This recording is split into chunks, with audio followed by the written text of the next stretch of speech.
This is Audible. Harper Audio presents The 22 Immutable Laws of Marketing. Violate them at your own risk. By Al Reese and Jack Trout. Read by David Drummond. Introduction. Billions of dollars have been wasted on marketing programs that couldn't possibly work, no matter how clever or brilliant, or how big the budgets. Many managers assume that a well-designed, well-executed, well-financed marketing program will work. It's not necessarily so. And you don't have to look further than IBM, General Motors, and Sears Roebuck to find examples. The tools and techniques used at Sears Roebuck might have been right, sometimes even spectacular. And the managers who ran the GM programs might have been the best and the brightest. Certainly, the best and the brightest people traditionally have been attracted to the biggest and the best companies, like GM and IBM, but the programs themselves were based on assumptions that were flawed. John Kenneth Galbraith, when asked what he believed was America's perception of the country's giant corporations, said that we feared corporate power. Today, we fear corporate incompetence. All companies are in trouble, especially big companies. General Motors is a good example. Over the past decade, the company paid a terrible price for destroying the identity of its brands. It priced them alike, as well as made them look alike. 10 share points evaporated, which translates into about $10 billion a year in sales. GM's problem wasn't a competitive problem, although competition did increase. It wasn't a quality problem either, although GM obviously wasn't delivering top-notch quality. It was very definitely a marketing problem. When a company makes a mistake today, footprints quickly show up on its back as competition runs off with its business. To get the business back, the company has to wait for others to make mistakes and then figure out how to exploit the situation. So how do you avoid making mistakes in the first place? The easy answer is to make sure your programs are in tune with the laws of marketing. Although we have defined our ideas and concepts under the marketing banner, they are useful no matter where you are in a company and no matter what product or service your company is selling. What are these marketing laws? And who brought them down from Mount Sinai on a set of stone tablets? The fundamental laws of marketing are those described in this audiobook. But who says so? How come two guys from Connecticut have discovered what thousands of others have overlooked? There are, after all, many sophisticated marketing practitioners and academics. Why have they missed what we think is so obvious? The answer is simple. As far as we can tell, almost no one is willing to admit that there are any laws of marketing, certainly none that are immutable. There are laws of nature, so why shouldn't there be laws of marketing? You can build a great-looking airplane, but it's not going to get off the ground unless it adheres to the laws of physics, especially the law of gravity. You can build an architectural masterpiece on a sand dune, but the first hurricane will undermine your creation. So it follows that you can build a brilliant marketing program only to have one of the immutable laws knock you flat, if you don't know what they are. Perhaps it's human nature not to admit there are things you can't do. Certainly most marketers believe that anything is achievable if you are energetic enough or creative enough or determined enough, especially if you're willing to spend enough money. Once you open your mind to the possibility that there are laws of marketing, it's easy to see what they are. In truth, they are obvious. We have been studying what works in marketing and what doesn't for more than 25 years. What we have found is that programs that work are almost always in tune with some fundamental force in the marketplace. In our books, articles, speeches, and videos, we have analyzed marketing principles in some detail. We have developed strategic models of the marketing process, including a physical model of the human mind, which we helped popularize under the concept of positioning. We also developed a military model of the marketplace, which assigns companies and brands to either defensive, offensive, flanking, or guerrilla modes of marketing warfare. After years of working on marketing principles and problems, we have distilled our findings into the basic laws that govern success and failure in the marketplace. We call these principles the immutable laws of marketing, and there are 22 of them. Violate them at your own risk. 1. The law of leadership. It's better to be first than it is to be better. Many people believe that the basic issue in marketing is convincing prospects that you have a better product or service. Not true. If you have a small market share and you have to do battle with larger, better-financed competitors, then your marketing strategy was probably faulty in the first place. You violated the first law of marketing. The basic issue in marketing is creating a category you can be first in. It's the law of leadership. It's better to be first than it is to be better. It's much easier to get into the mind first than to try to convince someone you have a better product than the one that did get there first. You can demonstrate the law of leadership by asking yourself 2 questions. 1. What's the name of the first person to fly the Atlantic Ocean solo? Charles Lindbergh, right? 2. What's the name of the second person to fly the Atlantic Ocean solo? Not so easy to answer, is it? The second person to fly the Atlantic Ocean solo was Bert Hinkler. Bert was a better pilot than Charlie. He flew faster. He consumed less fuel. Yet, who has ever heard of Bert Hinkler? He left home, and Mrs. Hinkler hasn't heard from him since. In spite of the evident superiority of the Lindbergh approach, most companies go the Bert Hinkler route. They wait until a market develops, then they jump in with a better product, often with their corporate name attached. In today's competitive environment, a Me Too product with a line extension name has little hope of becoming a big, profitable brand. Chapter 12. The Law of Line Extension. The leading brand in any category is almost always the first brand into the prospect's mind. Hertz in rent-a-cars, IBM in computers, Coca-Cola in cola. After World War II, Heineken was the first imported beer to make a name for itself in America. So, 4 decades later, what is the #1 imported beer? The one that tastes the best, or Heineken? There are 425 brands of imported beer sold in America. Surely one of these brands must taste better than Heineken. But does it really matter? Today, Heineken is still the #1 imported beer, with 30% of the market. The first domestic light beer was Miller Lite. So what is the largest selling light beer in America today? The one that tastes the best? Or the one that got into the mind first? Not every first is going to become successful, however. Timing is an issue. Your first could be too late. For example, USA Today is the first national newspaper, but it is unlikely to succeed.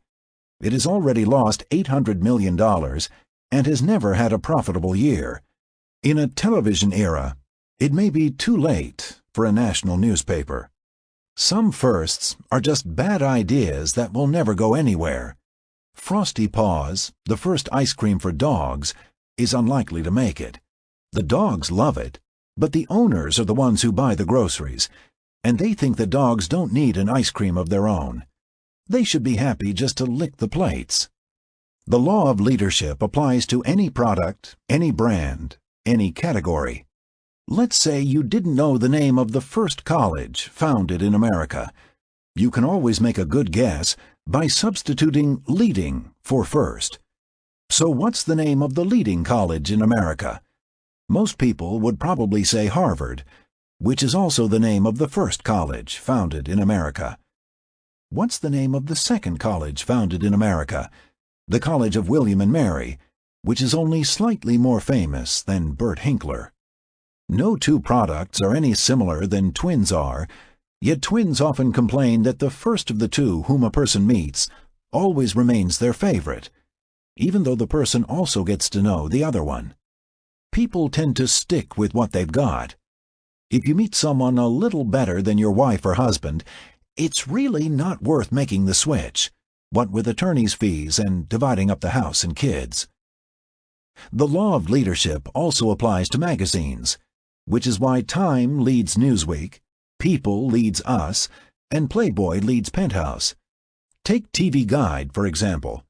Back in the early 50s, the then powerful Curtis Publishing Company tried to field a television listings magazine to compete with the fledgling TV Guide. Even though TV Guide had only a minuscule head start, and despite the awesome strength of Curtis, the Curtis publication never really got off the ground. TV Guide had preempted the field. The law of leadership applies equally as well to hard categories like automobiles and computers as it does to soft categories like colleges and beer. Jeep was first in four-wheel drive off-the-road vehicles. Acura was first in luxury Japanese cars.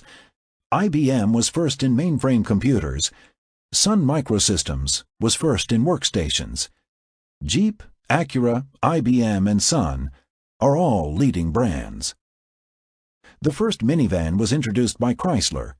Today, Chrysler has 10% of the car market and 50% of the minivan market. Is the essence of car marketing making better cars or getting into the market first? The first desktop laser printer was introduced by a computer company, Hewlett-Packard. Today, the company has 5% of the personal computer market and 45% of the laser printer market. Gillette was the first safety razor, Tide was the first laundry detergent, Hayes was the first computer modem.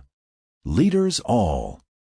One reason the first brand tends to maintain its leadership is that the name often becomes generic. Xerox, the first plain paper copier, became the name for all plain paper copiers. People will stand in front of a Ricoh or a Sharp or a Kodak machine and say, "How do I make a Xerox copy?" They will ask for the Kleenex when the box clearly says Scott. They will offer you a Coke when all they have is Pepsi-Cola. How many people ask for cellophane tape instead of Scotch tape? Not many. Most people use brand names when they become generic. Band-Aid, Fiberglass, Formica, Gore-Tex, Jell-O, Crazy Glue, Q-tips, Saran Wrap, Velcro, to name a few. Some people will go to great lengths to turn a brand name into a generic. FedEx this package to the coast. If you're introducing the first brand in a new category, you should always try to select a name that can work generically. Lawyers advise the opposite, but what do they know about the laws of marketing? Not only does the first brand usually become the leader, but also the sales order of follow-up brands often matches the order of their introductions. The best example is ibuprofen. Advil was first, Nuprin was second, Metapren was third. That's exactly the sales order they now enjoy. Advil has 51% of the ibuprofen market, Nuprin has 10%, and Metapren has 1%. The fourth brand that entered the market was Motrin IB. Even though it has the powerful prescription name for ibuprofen, Motrin's market share is only 15%. Keep in mind that Advil was introduced with a same as the prescription drug Motrin theme. And note the generic substitution. Consumers use Advil as a generic term. Rarely do they use the word ibuprofen. Even an MD will tell a patient, "Take 2 Advil and call me in the morning." Also consider Tylenol, the first brand of acetaminophen. Tylenol is so far ahead of the number 2 brand that it's hard to determine who is number 2. If the secret of success is getting into the prospect's mind first, what strategy are most companies committed to? The better product strategy. The latest and hottest subject in the business management field is benchmarking. Touted as the ultimate competitive strategy, benchmarking is the process of comparing and evaluating your company's products against the best in the industry. It's an essential element in a process often called total quality management. Unfortunately, benchmarking doesn't work. Regardless of reality, people perceive the first product into the mind as superior. Marketing is a battle of perceptions, not products. So, what's the name of the first brand of aspirin? The first brand of acetaminophen? The first brand of ibuprofen? Hint: substitute leading for first, and you'll have the answers to these three questions. Charles Schwab bills itself as America's largest discount broker. Are you surprised that the Charles Lindbergh of the discount brokerage business is Charles Schwab? Neil Armstrong was the first person to walk on the moon. Who was second? Roger Bannister was the first person to run a 4-minute mile. Who was second? George Washington was the first president of the United States. Who was second? Thomas was the first brand of English muffin. What was second? Gatorade was the first sports drink. What was second? If you're second into the prospect's mind, are you doomed to languish forever with Buzz Aldrin, John Landy, John Adams, some unknown English muffin, and some unknown sports drink? Not necessarily. Fortunately, there are other laws. 2. The law of the category. If you can't be first in a category, set up a new category you can be first in. What's the name of the third person to fly the Atlantic Ocean solo? If you didn't know that Bert Hinkler was the second person to fly the Atlantic, you might figure you had no chance at all to know the name of the third person. But you do. It's Amelia Earhart. Now, is Amelia known as the third person to fly the Atlantic Ocean solo, or as the first woman to do so? After Heineken became a big success, the people at Anheuser-Busch could have said, "We should bring in an imported beer too." But they didn't. Instead, they said, if there's a market for a high-priced imported beer, maybe there's a market for a high-priced domestic beer. And so they started to promote Michelob, the first high-priced domestic beer, which today outsells Heineken 2-1. Actually, Anheuser-Busch also brought in an imported beer, Carlsberg, which has a very good reputation in Europe. In the United States, however, the Me Too Carlsberg never went anywhere. Miller Lite was the first domestic light. It took an importer 5 years to say, if there's a market for a domestic light beer, maybe there's a market for an imported light beer.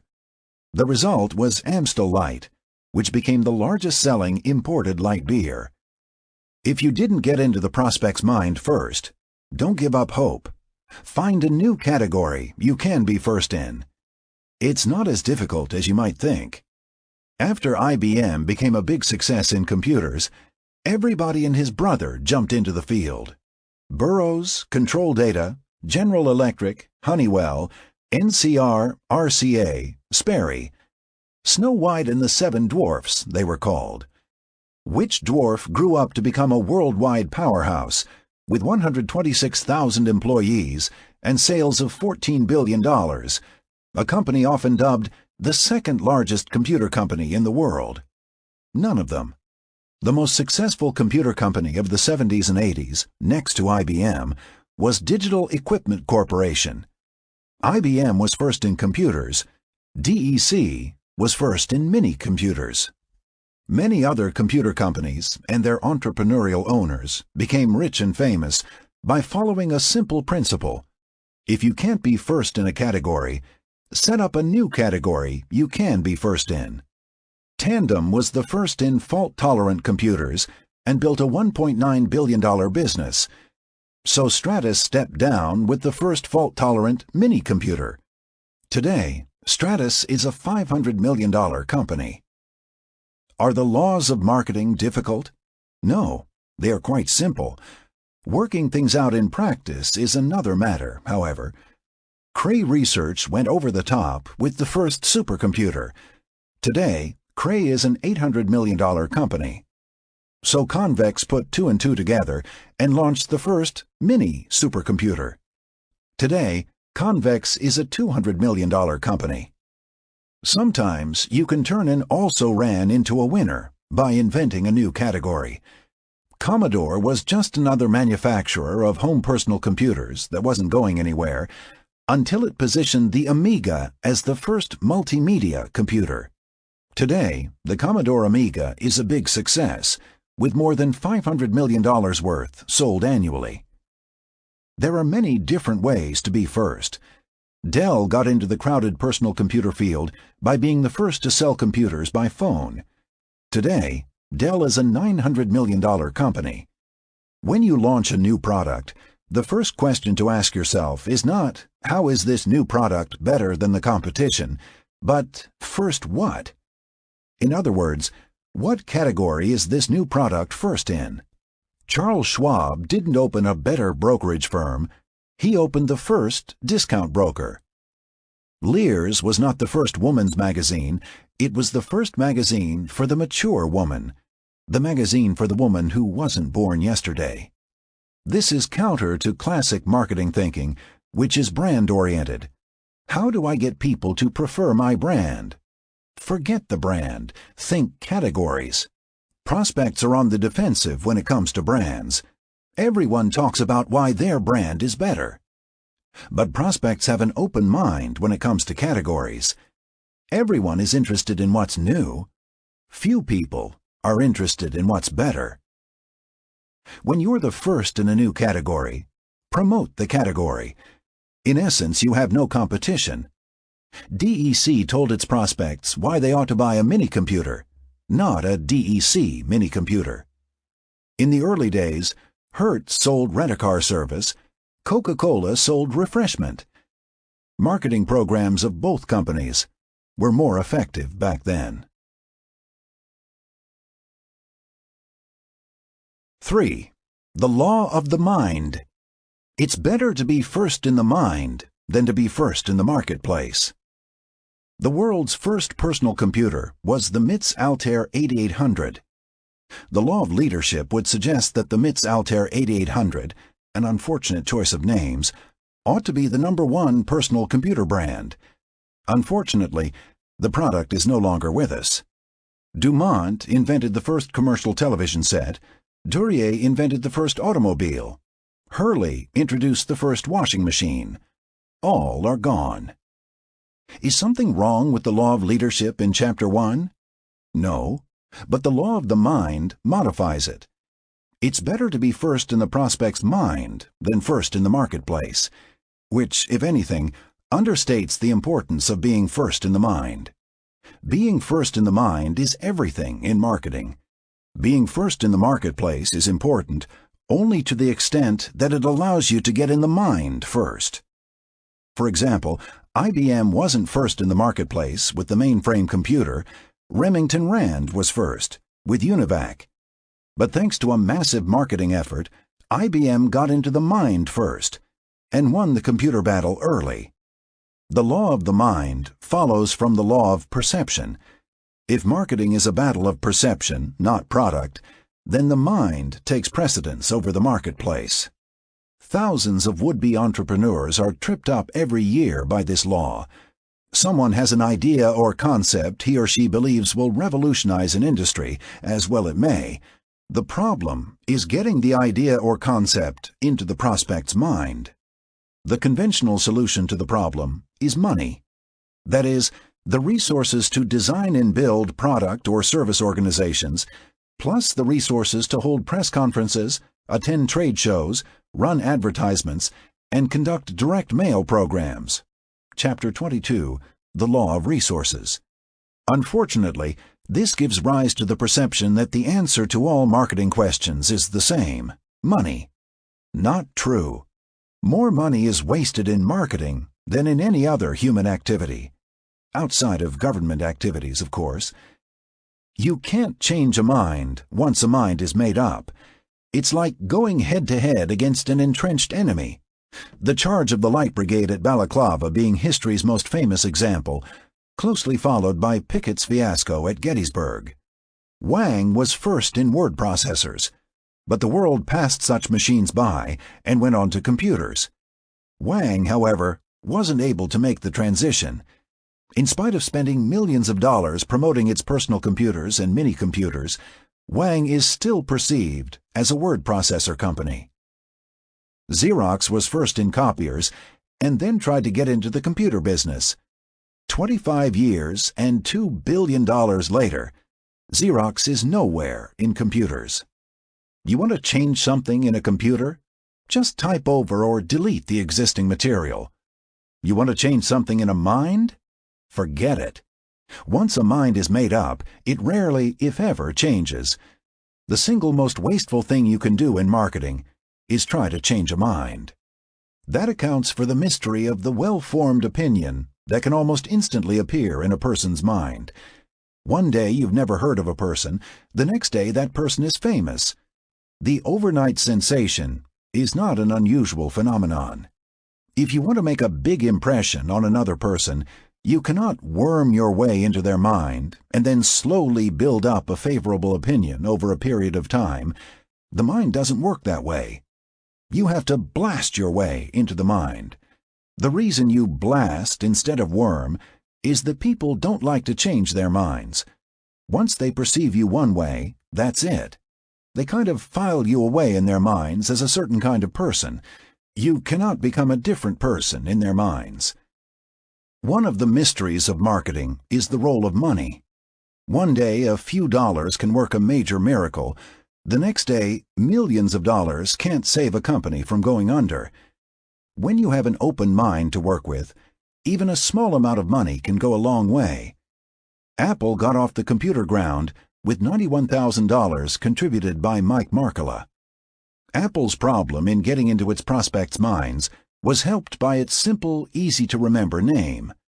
On the other hand, Apple's competitors had complicated names that were difficult to remember. In the early days, 5 personal computers were in position on the launching pad: Apple II, Commodore PET, IMSEI 8080, MIT's Altair 8800, and RadioShack TRS-80. Ask yourself, which name is the simplest and easiest to remember? 4. The law of perception. Marketing is not a battle of products, it's a battle of perceptions. Many people think marketing is a battle of products. In the long run, they figure, the best product will win. Marketing people are preoccupied with doing research and getting the facts. They analyze the situation to make sure that truth is on their side. Then they sail confidently into the marketing arena, secure in the knowledge that they have the best product and that ultimately the best product will win. It's an illusion. There is no objective reality. There are no facts. There are no best products. All that exists in the world of marketing are perceptions in the minds of the customer or prospect. The perception is the reality. Everything else is an illusion. All truth is relative to your mind or the mind of another human being. When you say, "I'm right," and the next person is wrong, all you're really saying is that you're a better perceiver than someone else. Most people think they are better perceivers than others. They have a sense of personal infallibility. Their perceptions are always more accurate than those of their neighbors or friends. Truth and perception become fused in the mind, leaving no difference between the two. It's not easy to see that this is so. To cope with the terrifying reality of being alone in the universe, people project themselves on the outside world. They live in the arena of books, movies, television, newspapers, magazines. They belong to clubs, organizations, institutions. These outside representations of the world seem more real than the reality inside their own minds. People cling firmly to the belief that reality is the world outside of the mind, and that the individual is one small speck on a global spaceship. Actually, it's the opposite. The only reality you can be sure about is in your own perceptions. If the universe exists, it exists inside your own mind and the minds of others. That's the reality that marketing programs must deal with. There may well be oceans, rivers, cities, towns, trees, and houses out there, but there just isn't any way for us to know these things except through our own perceptions. Marketing is a manipulation of those perceptions. Most marketing mistakes stem from the assumption that you're fighting a product battle rooted in reality. All the laws in this book are derived from the exact opposite point of view. What some marketing people see as the natural laws of marketing are based on a flawed premise that the product is the hero of the marketing program and that you'll win or lose based on the merits of the product, which is why the natural, logical way to market a product is invariably wrong. Only by studying how perceptions are formed in the mind and focusing your marketing programs on those perceptions can you overcome your basically incorrect marketing instincts. Each of us, manufacturer, distributor, dealer, prospect, customer, looks at the world through a pair of eyes.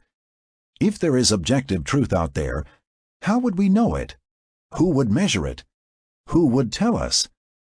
It could only be another person looking at the same scene through a different pair of eye windows. Truth is nothing more or less than one expert's perception. And who is the expert? It's someone who is perceived to be an expert in the mind of somebody else. If truth is so elusive, why is there so much discussion in marketing about the so-called facts? Why are so many marketing decisions based on factual comparisons? Why do so many marketing people assume that truth is on their side, that their job is to use truth as a weapon to correct the misperceptions that exist in the mind of the prospect? Marketing people focus on facts because they believe in objective reality. It's also easy for marketing people to assume that truth is on their side. If you think you need the best product to win a marketing battle, then it's easy to believe you have the best product. All that's required is a minor modification of your own perceptions. Changing a prospect's mind is another matter. Minds of customers or prospects are very difficult to change. With a modicum of experience in a product category, a consumer assumes that he or she is right. A perception that exists in the mind is often interpreted as a universal truth. People are seldom, if ever, wrong, at least in their own minds. It's easier to see the power of perception over product when the products are separated by some distance. For example, the three largest selling Japanese imported cars in America are Honda, Toyota, and Nissan. Most marketing people think the battle between the three brands is based on quality, styling, horsepower, and price. Not true. It's what people think about a Honda, a Toyota, or a Nissan that determines which brand will win. Marketing is a battle of perceptions. Japanese automobile manufacturers sell the same cars in the United States as they do in Japan. If marketing were a battle of products, you would think the same sales order would hold true for both countries. After all, the same quality, the same styling, the same horsepower, and roughly the same prices hold true for Japan as they do for the United States. But in Japan, Honda is nowhere near the leader. There, Honda is in third place, behind Toyota and Nissan.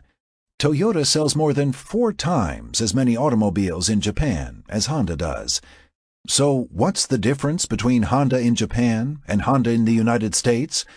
The products are the same, but the perceptions in customers' minds are different. If you told friends in New York you bought a Honda, they might ask you, "What kind of car did you get? A Civic, an Accord, a Prelude?" If you told friends in Tokyo you bought a Honda, they might ask you, "What kind of motorcycle did you buy?" In Japan, Honda got into customers' minds as a manufacturer of motorcycles, and apparently most people don't want to buy a car from a motorcycle company. How about an opposite situation? Would Harley-Davidson be successful if it launched a Harley-Davidson automobile? You might think it would depend on the car, quality, styling, horsepower, pricing. You might even believe the Harley-Davidson reputation for quality would be a plus. We think not. Its perception as a motorcycle company would undermine a Harley-Davidson car, no matter how good the product. Chapter 12. The Law of Line Extension. Why is Campbell's Soup #1 in the United States and nowhere in the United Kingdom? Why is Heinz Soup #1 in the United Kingdom and a failure in the United States? Marketing is a battle of perceptions, not products. Marketing is the process of dealing with those perceptions. Some soft drink executives believe that marketing is a battle of taste. Well, New Coke is #1 in taste. The Coca-Cola Company conducted 200,000 taste tests that proved that New Coke tastes better than Pepsi-Cola, and Pepsi tastes better than their original formula, now called Coca-Cola Classic. But who is winning the marketing battle? The drink that research has proven to taste the best, New Coke, is in 3rd place. The one that research shows tastes the worst, Coca-Cola Classic, is in 1st place. You believe what you want to believe. You taste what you want to taste. Soft drink marketing is a battle of perceptions, not a battle of taste. What makes the battle even more difficult is that customers frequently make buying decisions based on second-hand perceptions. Instead of using their own perceptions, they base their buying decisions on someone else's perception of reality. This is the everybody knows principle. Everybody knows that the Japanese make higher quality cars than the Americans do. So people make buying decisions based on the fact that everybody knows the Japanese make higher quality cars. When you ask shoppers whether they have had any personal experience with a product, most often they say they haven't. And more often than not, their own experience is often twisted to conform to their perceptions. If you have had a bad experience with a Japanese car, you've just been unlucky, because everybody knows the Japanese make high-quality cars. Conversely, if you have had a good experience with an American car, you've just been lucky, because everybody knows that American cars are poorly made. Everybody knows there's a problem with Audi cars. On November 23, 1986, CBS broadcast a 60-minute segment called Out of Control. It called attention to a number of complaints about Audi's unintended acceleration. American sales of Audis fell through the floorboards, from 60,000 in 1986 to 12,000 in 1991. But have you ever personally had any problems with unintended acceleration while test driving an Audi? It is unlikely.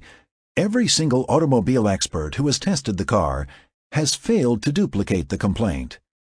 Yet the perception lingers on.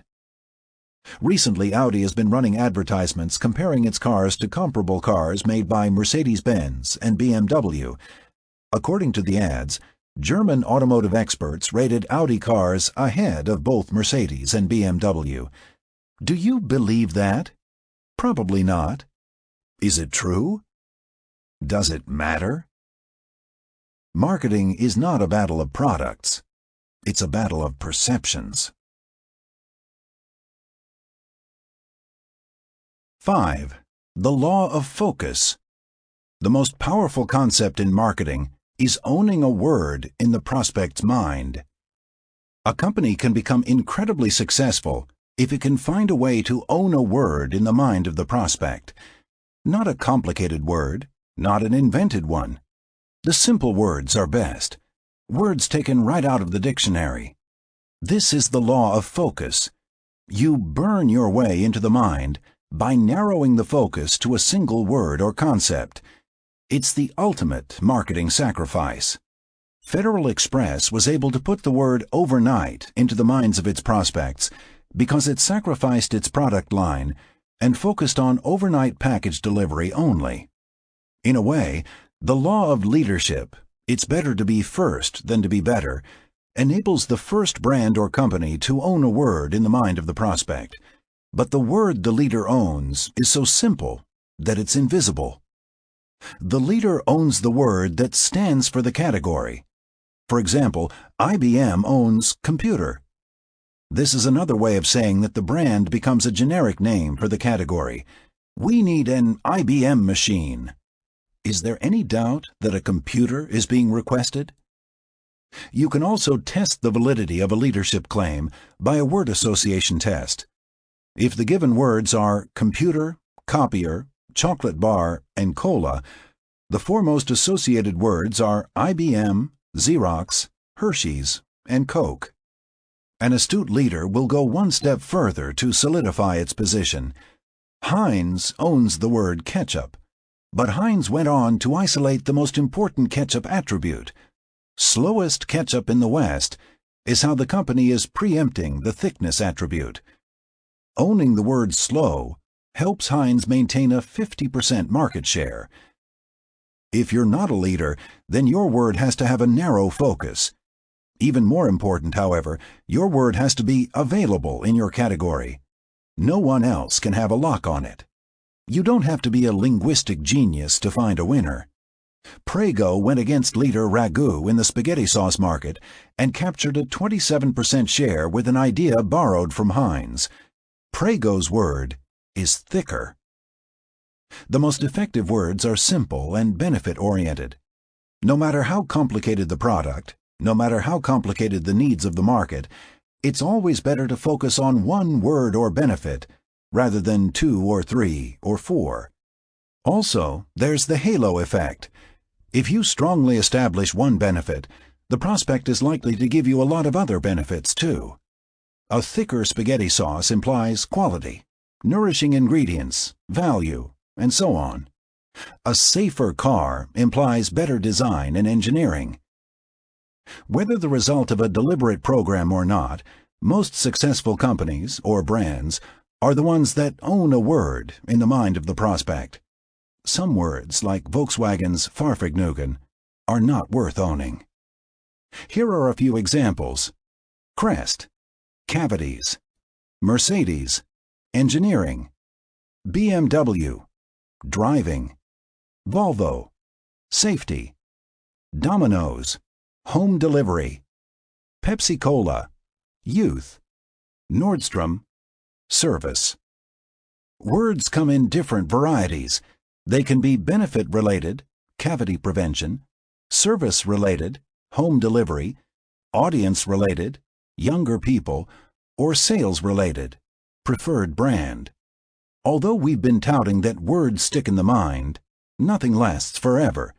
There comes a time when a company must change words. It's not an easy task. The recent history of Lotus Development Corporation demonstrates the nature of the problem.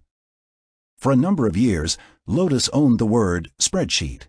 Lotus was synonymous with 1, 2, 3 and spreadsheet. But the world of spreadsheets is getting competitive, and the potential for growth is limited. Like other companies, Lotus wants to grow. How is the company to get beyond its single-product business? The conventional answer is to expand in all directions, as IBM and Microsoft did. As a matter of fact, Lotus did some conventional line extension with the purchase of AmiPro word processing software and the introduction of a number of new software products. Then Lotus regrouped to focus on a new concept called groupware, software products for networked PCs. Lotus was the first software company to develop a successful groupware product. If things work out, the company will eventually own a second word in the minds of its prospects. Unlike Microsoft, Lotus now has a corporate focus. It won't happen overnight, but Lotus could develop a powerful long-term position in the software field. What overnight did for Federal Express and safety did for Volvo, groupware could do for Lotus Development Corporation. You can't take somebody else's word. What makes the Lotus strategy plausible is that the groupware word is not owned by any other company. Furthermore, there is an enormous industry trend toward networked computers. More than half of all business computers are connected to a network. There's even a new magazine called Network Computing. Many companies see the advantage of owning a single word or concept, often called the corporate vision, but they neglect to be the first to preempt the word. What won't work in marketing is leaving your own word in search of a word owned by others. This was the case with Atari, which owned the words video game. But the business turned out to be faddish, so in 1982 it sailed off in a new direction. It wanted Atari to mean computers. CEO James Morgan laid it all out. Atari's strength as a name also tends to be its weakness. It is synonymous with video games. Atari must redefine its image and broadened its business definition to electronic consumer products. Unfortunately for Mr. Morgan's strategy, a host of other companies, including Apple and IBM, owned the word he was after. Atari's diversification was a disaster. But the real irony was in that another company arrived in 1986 and took over the concept Atari walked away from. The company was Nintendo, which today has 75% of a multi-billion-dollar market. Who knows where Atari is these days? The essence of marketing is narrowing the focus. You become stronger when you reduce the scope of your operations. You can't stand for something if you chase after everything. Some companies accept the need to narrow the focus and try to accomplish this strategy in ways that are self-defeating. We'll focus on the quality end of the market. We won't get into the low end where the emphasis is on price. The problem is that customers don't believe you unless you restrict your business to high-priced products only, like Mercedes-Benz or BMW. General Motors tries to sell quality at all price levels. Putting quality on the road is their latest corporate slogan. Every GM product includes the mark of excellence. Guess what they're doing at Ford? The same thing. Quality is job one, say the Ford ads. Over at Chrysler, Lee Iacocca proclaimed, "We don't want to be the biggest, we just want to be the best." Does anyone really believe that Iacocca doesn't want to be the biggest? This is great stuff inside the corporation. Total quality, the path to greatness. It makes a terrific theme at dealer meetings, especially with the trumpet flourishes and the dancers. But outside the corporation, the message falls apart. Does any company proclaim itself as the Unquality Corporation? No. Everybody stands for quality. As a result, nobody does. You can't narrow the focus with quality or any other idea that doesn't have proponents for the opposite point of view. You can't position yourself as an honest politician because nobody is willing to take the opposite position, although there are plenty of potential candidates. You can, however, position yourself as the pro-business candidate or the pro-labor candidate and be instantly accepted as such because there is support for the other side. When you develop your word to focus on, be prepared to fend off the lawyers. They want to trademark everything you publish. The trick is to get others to use your word. To be a leader, you have to have followers. It would be helpful for Lotus to have other companies get into the groupware business. It would make the category more important, and people would be even more impressed with Lotus's leadership. Once you have your word, you have to go out of your way to protect it in the marketplace. The case of BMW illustrates this very well. For years, BMW was the ultimate driving machine. Then the company decided to broaden its product line and chase Mercedes-Benz with large 700 series sedans. The problem is, how can a living room on wheels be the ultimate driving machine? Not only can you not feel the road, but you'll also crush all the pylons in your driving commercials. As a result, things started downhill for BMW. Luckily, it has recently introduced a new small BMW and is emphasizing driving once again. The company has regained its focus. The law of focus applies to whatever you're selling, or even whatever you're unselling. Like drugs, for example. The anti-drug crusade on television and in magazines suffers from a lack of focus. There is no one word driven into the minds of drug users that could begin to unsell the drug concept. Anti-drug advertising is all over the map. You'd think the anti-drug forces, who after all are professionals, would have taken a leaf from the amateurs fighting the abortion issue. Both sides of the abortion issue have focused on single, powerful words, pro-life and pro-choice. The anti-drug forces should do the same, focus on a single, powerful word. What the campaign ought to do is make drugs what cigarettes are today, socially unacceptable. One word that could do this is the ultimate down word, loser.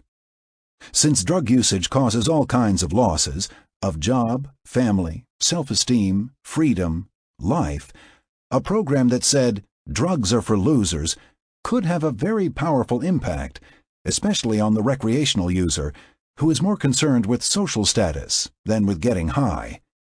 The law of focus, a marketing law, could help solve one of society's biggest problems.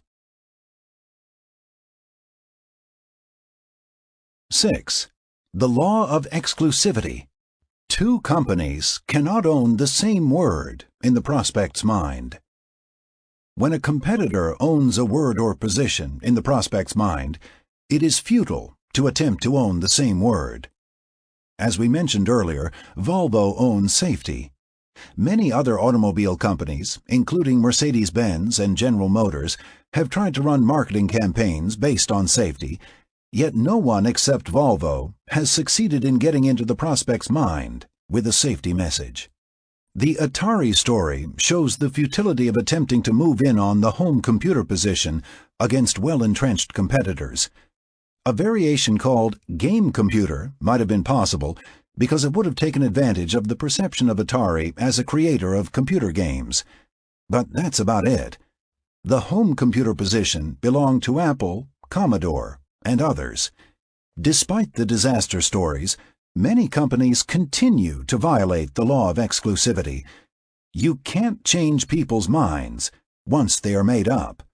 In fact, what you often do is reinforce your competitor's position by making its concept more important. Federal Express has walked away from overnight and is in the middle of trying to take worldwide away from DHL. Overnight letter used to be emblazoned on Federal Express envelopes. Today you'll find FedEx letter instead.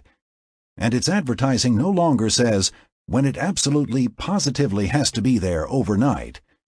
Lately, the word that has been appearing in Federal Express advertising is worldwide. This raises the all-important question, can Federal Express ever own the worldwide word? Probably not. Someone else already owns it. DHL Worldwide Express. Its concept? Faster to more of the world. To succeed, Federal Express must find a way to narrow the focus against DHL. The company can't do it by trying to own the same word in the prospect's mind. Another massive marketing effort aimed at someone else's word can be found in Bunnyland. To be specific, the pink Energizer bunny that is trying to take the long-lasting concept away from Duracell. No matter how many bunnies Eveready throws into the fray, Duracell will still be able to hang on to the long-lasting word. Duracell got into the mind first and preempted the concept. Even the Dura part of the name communicates it. What often leads marketers down this booby-trapped lane is that wonderful stuff called research. Armies of researchers are employed, focus groups conducted, questionnaires tabulated, and what comes back in a 3-pound report is a wish list of attributes that users want from a product or service. So, if that's what people want, that's what we should give them. What's the biggest problem people have with batteries? They go dead at the most inconvenient times. So what's the #1 battery attribute? Long-lasting, of course. If long-lasting is what people want, that's what we should advertise, right? Wrong. What researchers never tell you is that some other company already owns the idea. They would rather encourage clients to mount massive marketing programs. The theory is that if you spend enough money, you can own the idea. Right? Wrong. Some years ago, Burger King started down this slippery slope from which it has never quite recovered. A market study showed that the most popular attribute for fast food was fast. No big surprise there. So Burger King did what most red-blooded marketers do. It turned to its advertising agency and said, "If the world wants fast, our advertising should tell them we're fast." What was overlooked in the research was that McDonald's was already perceived as being the fastest hamburger chain in the country. Fast belonged to McDonald's. Undaunted by this, Burger King launched its campaign with the slogan, "Best food for fast times." The program quickly became a disaster, very nearly on a par with the one that involved Herb. The advertising agency was fired, management was fired, the company was sold, and downward momentum was maintained. Many people have paid the price for violating the law of exclusivity. 7. The law of the ladder. The strategy to use depends on which rung you occupy on the ladder. While being first into the prospect's mind ought to be your primary marketing objective, the battle isn't lost if you fail in this endeavor. There are strategies to use for number 2 and number 3 brands. All products are not created equal. There's a hierarchy in the mind that prospects use in making decisions. For each category, there is a product ladder in the mind. On each rung is a brand name. Take the car rental category. Hertz got into the mind first and wound up on the top rung, Avis got in second, and National got in third. Your marketing strategy should depend on how soon you got into the mind and consequently which rung of the ladder you occupy. The higher the better, of course. Take Avis, for example. For years, the company advertised the high quality of its rent-a-car service. Finest in rent-a-cars was one of its campaigns. The reader looked at the ad and wondered, how could they have the finest rent-a-car service when they're not on the top rung of my ladder? Then Avis did the one thing you have to do to make progress inside the mind of the prospect. They acknowledged their position on the ladder. Avis is only number 2 in rent-a-cars, so why go with us? We try harder. For 13 years in a row, Avis had lost money. Then, when it admitted to being number 2, it started to make money. Lots of money. Shortly thereafter, the company was sold to ITT, which promptly ordered up the advertising theme, Avis is going to be number 1. No, they're not, said the prospect. They're not on the top rung of my ladder. And to make the point, many picked up the phone and called Hertz. The campaign was a disaster. Many marketing people have misread the Avis story. They assume the company was successful because it tried harder, i.e., it had the better service. But that wasn't it at all. Avis was successful because it related itself to the position of Hertz in the mind. If trying harder were the secret of success, Harold Stassen would have been president many times over. Many marketers make the same mistake as Avis did. Currently, Adelphi University in Garden City, Long Island, is comparing itself favorably with Harvard. Wait a minute, says the high school senior. Adelphi is not on my college ladder. As you might expect, Adelphi is not very successful in attracting the top students. The mind is selective. Prospects use their ladders in deciding which information to accept and which information to reject. In general, a mind accepts only new data that is consistent with its product ladder in that category. Everything else is ignored. When Chrysler compared its cars with Honda, very few people traded in their Preludes and Accords for Plymouths and Dodges. The headline of one Chrysler ad said, "Comparing a used Dodge Spirit to a new Honda Accord seemed a little ridiculous until we saw the results." According to the ad, 100 people were asked to compare a Dodge Spirit with 70,000 miles on it to a new Honda Accord. The majority, 58 out of 100, chose the used Dodge. Ridiculous, but not necessarily untrue. What about your product's ladder in the prospect's mind? How many rungs are there on your ladder? It depends on whether your product is a high-interest or a low-interest product. Products you use every day, cigarettes, cola, beer, toothpaste, cereal, tend to be high-interest products with many rungs on their ladders. Products that are purchased infrequently, furniture, lawnmowers, luggage, usually have few rungs on their ladders. Products that involve a great deal of personal pride, automobiles, watches, cameras, are also high-interest products with many rungs on their ladders, even though they are purchased infrequently. Products that are purchased infrequently and involve an unpleasant experience usually have very few rungs on their ladders. Automobile batteries, tires, and life insurance are 3 examples. The ultimate product that involves the least amount of pleasure and is purchased once in a lifetime has no rungs on its ladder.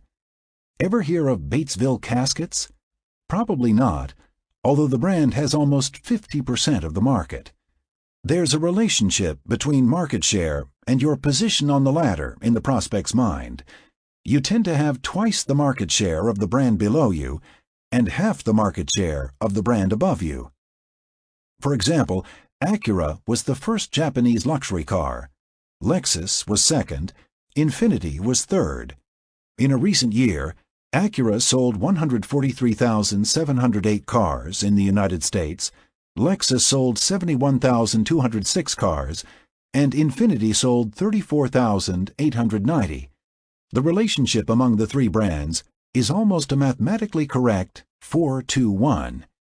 The Acura-Lexus-Infiniti battle is in its early stages, where the cars are new and there's a lot of interest among the public and the press.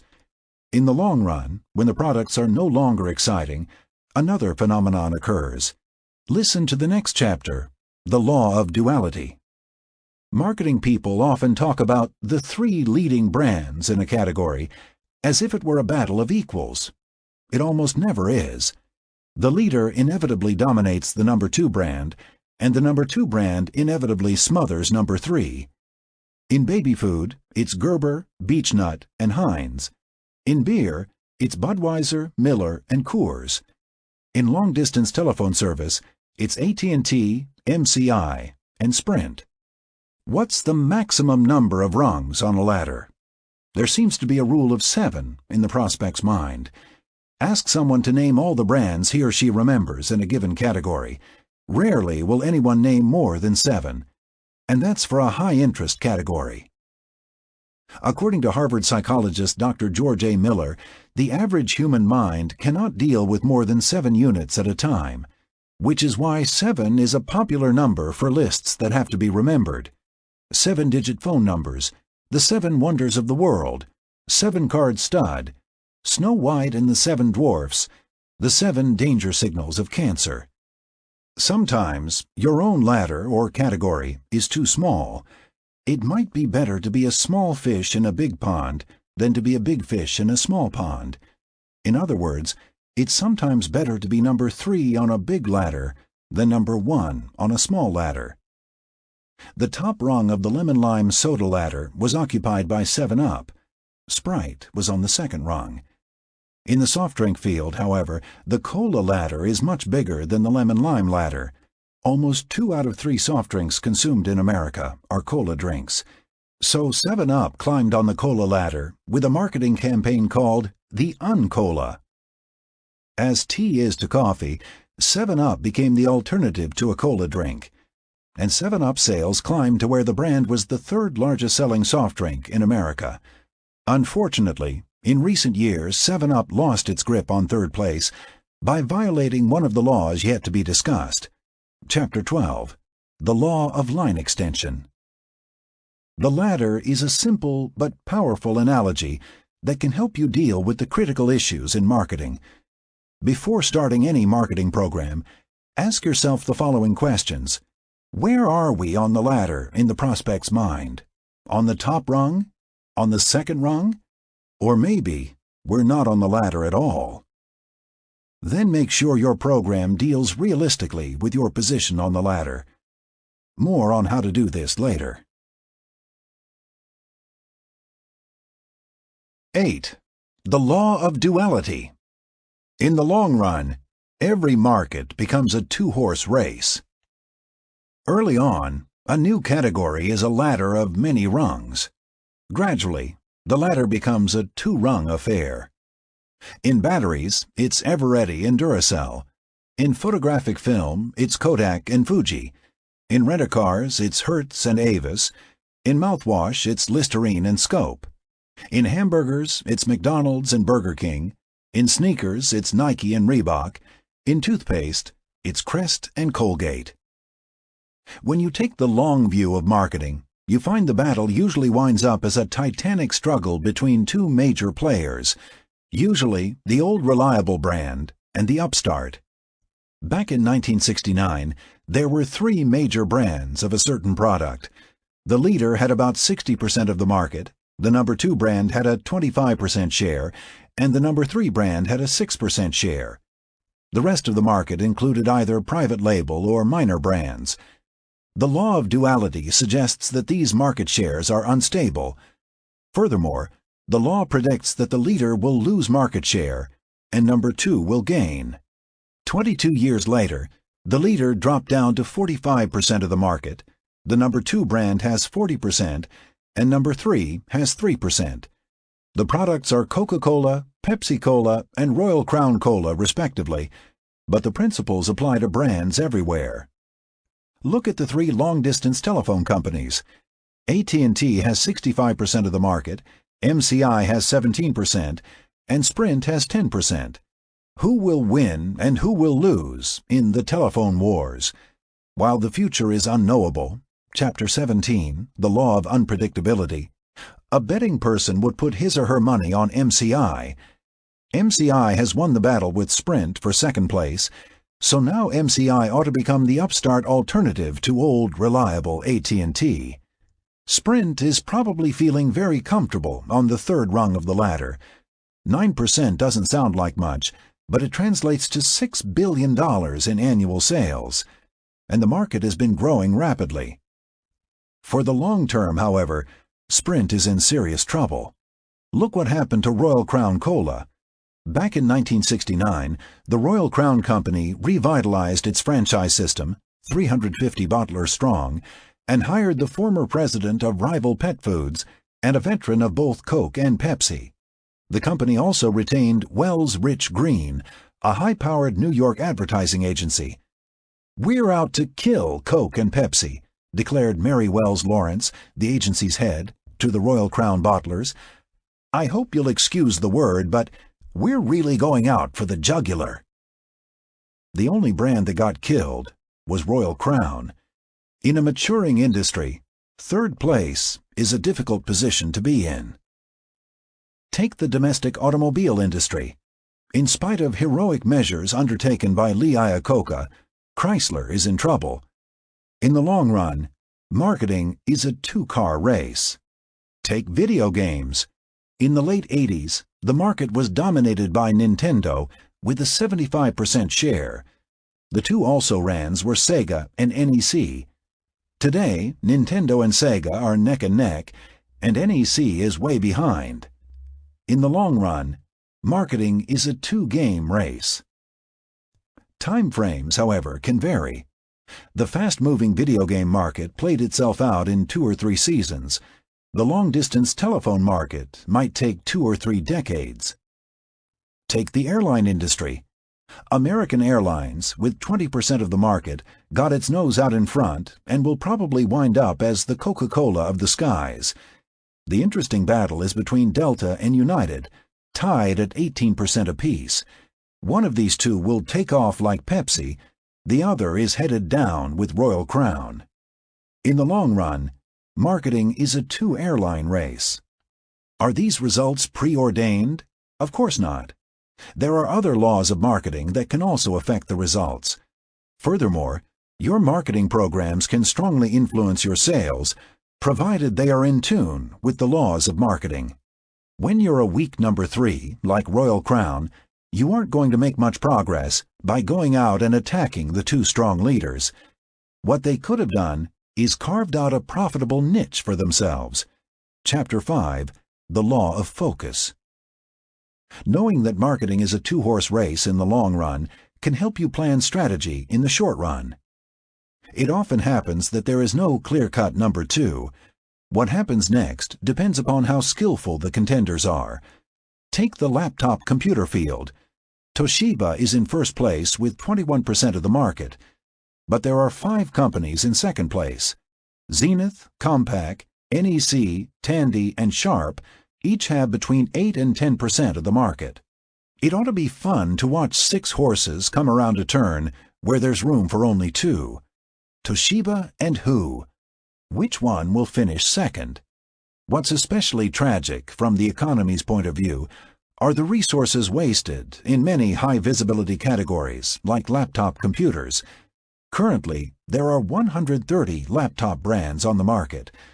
The law of duality will see to it that very few of these brands will be around in the 21st century. Look at the history of the automobile in the United States. In 1904, 195 different cars were assembled by 60 companies. Within the following 10 years, 531 companies were formed, and 364 perished. By 1923, only 108 car makers remained. This number dropped to 44 by 1927. Today, Ford and General Motors dominate the domestic industry, with Chrysler's future in doubt. Successful marketers concentrate on the top two rungs.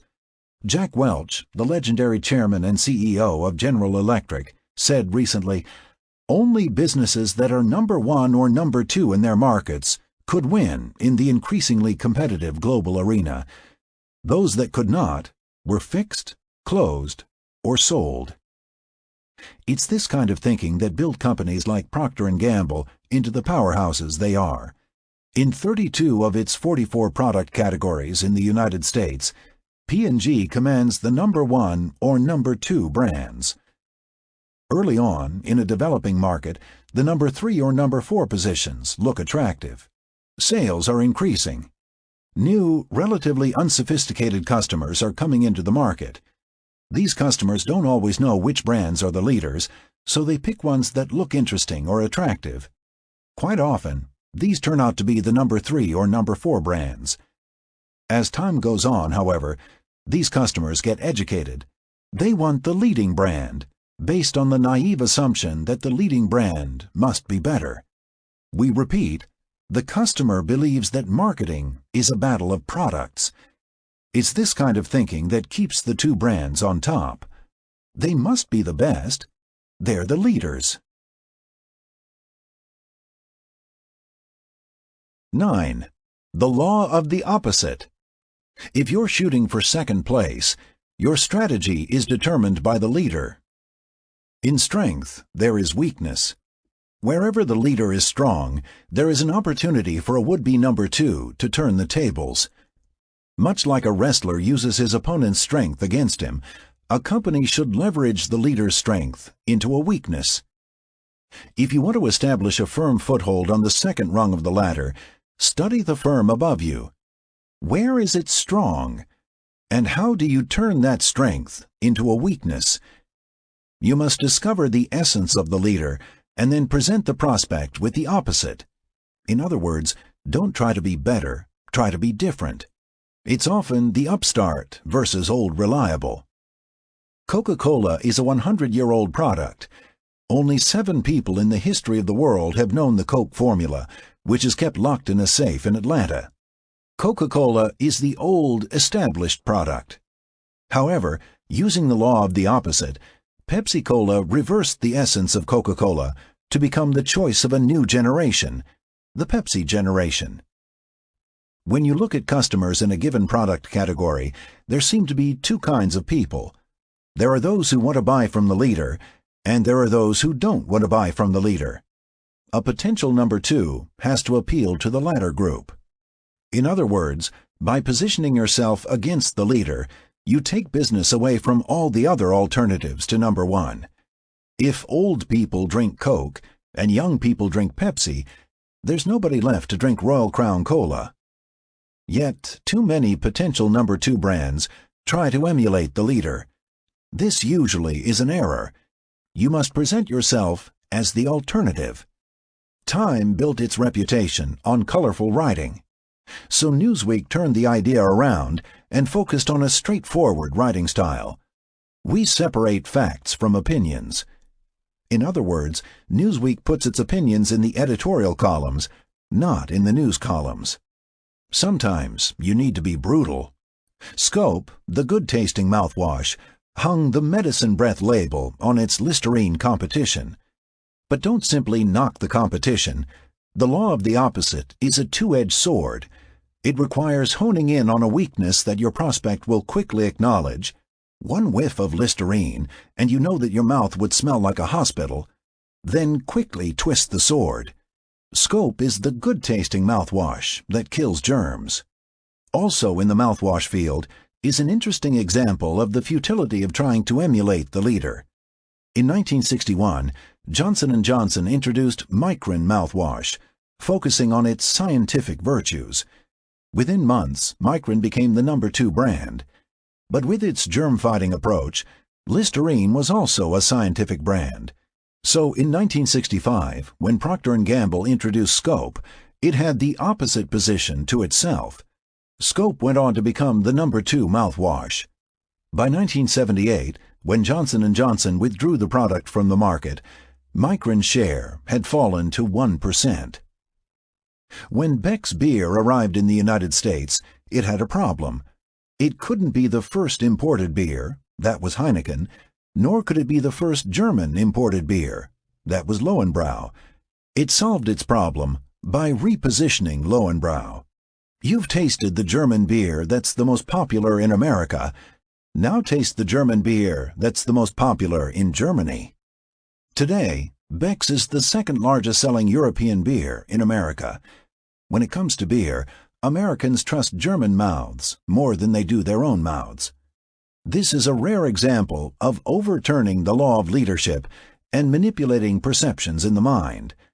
All this is academic today, since Lowenbrau is now brewed in America. As a product gets old, it often accrues some negative baggage. This is especially true in the medical field. Take aspirin, a product introduced in 1899. With thousands of medical studies conducted on aspirin, someone was bound to find flaws in the product. Sure enough, they found stomach bleeding, just in time for the 1955 launch of Tylenol. With all the stomach bleeding publicity, Tylenol quickly was able to set itself up as the alternative. For the millions who should not take aspirin, said the Tylenol advertising. Today, Tylenol outsells aspirin and is the largest selling single product in American drugstores. Stolichnaya was able to hang the label of fake Russian vodka on American vodkas such as Smirnoff, Samovar, and Wolfschmidt by simply pointing out that they came from places like Hartford, Connecticut, Schenley, Pennsylvania, and Lawrenceburg, Indiana. Stolichnaya comes from Leningrad, Russia, making it the real thing. There has to be a ring of truth about the negative if it is to be effective. One of the classic examples of hanging a negative on a competitor is an advertisement that Royal Dalton China ran about its main U.S. competitor. The headline said it all. Royal Dalton, the China of Stoke-on-Trent, England, versus Lennox, the China of Pomona, New Jersey. The ad exploited the fact that many people thought Lennox was an imported China. By repositioning Lennox where it really belonged, in Pomona, New Jersey, Royal Dalton was able to establish itself as the real English China. Reason? Most people have a hard time imagining craftsmen making fine white-bone china in a tacky-sounding place like Pomona, New Jersey. When the folks in England saw the ad, they howled with laughter. It turns out that Stoke-on-Trent is just as tacky as Pomona. Marketing is often a battle for legitimacy. The first brand that captures the concept is often able to portray its competitors as illegitimate pretenders. A good #2 can't afford to be timid. When you give up focusing on #1, you make yourself vulnerable, not only to the leader, but to the rest of the pack. Take the sad story of Burger King in recent years. Times have been difficult for this #2 in hamburgers. It has been through many management changes, new owners, and a parade of advertising agencies. It doesn't take much of a history review to see what went wrong. Burger King's most successful years came when it was on the attack. It opened with Have It Your Way, which twitted McDonald's mass manufacturing approach to hamburgers. Then it hit McDonald's with Broiling, Not Frying, and The Whopper Beats the Big Mac. All these programs reinforced the #2 alternative position. Then, for some unknown reason, Burger King ignored the law of the opposite. It got timid and stopped attacking McDonald's. The world was introduced to Herb the Nerd, the best food for fast times. We do it the way you do it. You've got to break the rules, and on and on. It even started a program to attract little kids, the mainstay of McDonald's strength. This is no way to stay a strong number 2. Burger King's sales per unit declined and have never returned to the level they were when it was on the attack. Burger King made the mistake of not taking the opposite tack. 10. The law of division. Over time, a category will divide and become 2 or more categories. Like an amoeba dividing in a petri dish, the marketing arena can be viewed as an ever-expanding sea of categories. A category starts off as a single entity, computers, for example. But over time, the category breaks up into other segments: mainframes, mini-computers, workstations, personal computers, laptops, notebooks, pen computers. Like the computer, the automobile started off as a single category. 3 brands, Chevrolet, Ford, and Plymouth, dominated the market. Then the category divided. Today we have luxury cars, moderately priced cars, and inexpensive cars, full-size, intermediate, and compacts, sports cars, 4-wheel drive vehicles, RVs, and minivans. In the television industry, ABC, CBS, and NBC once accounted for 90% of the viewing audience. Now we have network, independent, cable, pay, and public television, and soon we'll have in-store and interactive television. Beer started the same way. Today we have imported and domestic beer, premium and popular priced beers, light, draft, and dry beers, even non-alcoholic beer. The law of division even affects countries. Witness the mess in Yugoslavia. In 1776, there were about 35 empires, kingdoms, countries, and states in the world. By World War II, the number had doubled. By 1970, there were more than 130 countries. Today, some 190 countries are generally recognized as sovereign nations. Look at the music field. It used to be classical and popular music. To stay on top of the popular music field, you could watch Your Hit Parade, which featured the top 10 hits of the week. Radio adopted the same idea with a top 40 format. Today, top 40 is falling apart because there isn't one list anymore. Billboard, the Bible of the music business, has 11 separate hit lists: classical, contemporary jazz, country, crossover, dance, Latin, jazz, pop, rap, rhythm and blues, and rock. And 11 leaders for the 11 categories. They recently included Itzhak Perlman, Foreplay, Garth Brooks, Luciano Pavarotti, Michael Jackson, Mi Mayor Necesidad, Dave Grusin, Enya, Public Enemy, Vanessa Williams, and Bruce Springsteen. Each segment is a separate, distinct entity. Each segment has its own reason for existence, and each segment has its own leader, which is rarely the same as the leader of the original category. IBM is the leader in mainframes, DEC in minis, Sun in workstations, and so on. Instead of understanding this concept of division, many corporate leaders hold the naive belief that categories are combining. Synergy and its kissing cousin, the corporate alliance, are the buzzwords in the boardrooms of America. IBM, according to the New York Times, is poised to take advantage of the coming convergence of whole industries, including television, music, publishing, and computing. IBM's strongest suit, says the Times, in the expected convergence of cable and telephone networks with computer and television manufacturers, may be technology that it has developed to create extremely high-speed networks. See Chapter 20, The Law of Hype. It won't happen. Categories are dividing, not combining. Also, look at the much-touted category called financial services. In the future, according to the press, we won't have banks, insurance companies, stockbrokers, or mortgage lenders. We'll have financial services companies. It hasn't happened yet. Prudential, American Express, and others have fallen into the financial services trap. Customers don't buy financial services. They buy stocks or life insurance or bank accounts, and they prefer to buy each service from a different company. The way for the leader to maintain its dominance is to address each emerging category with a different brand name, as General Motors did in the early days with Chevrolet, Pontiac, Oldsmobile, Buick, and Cadillac, and recently with Geo and Saturn.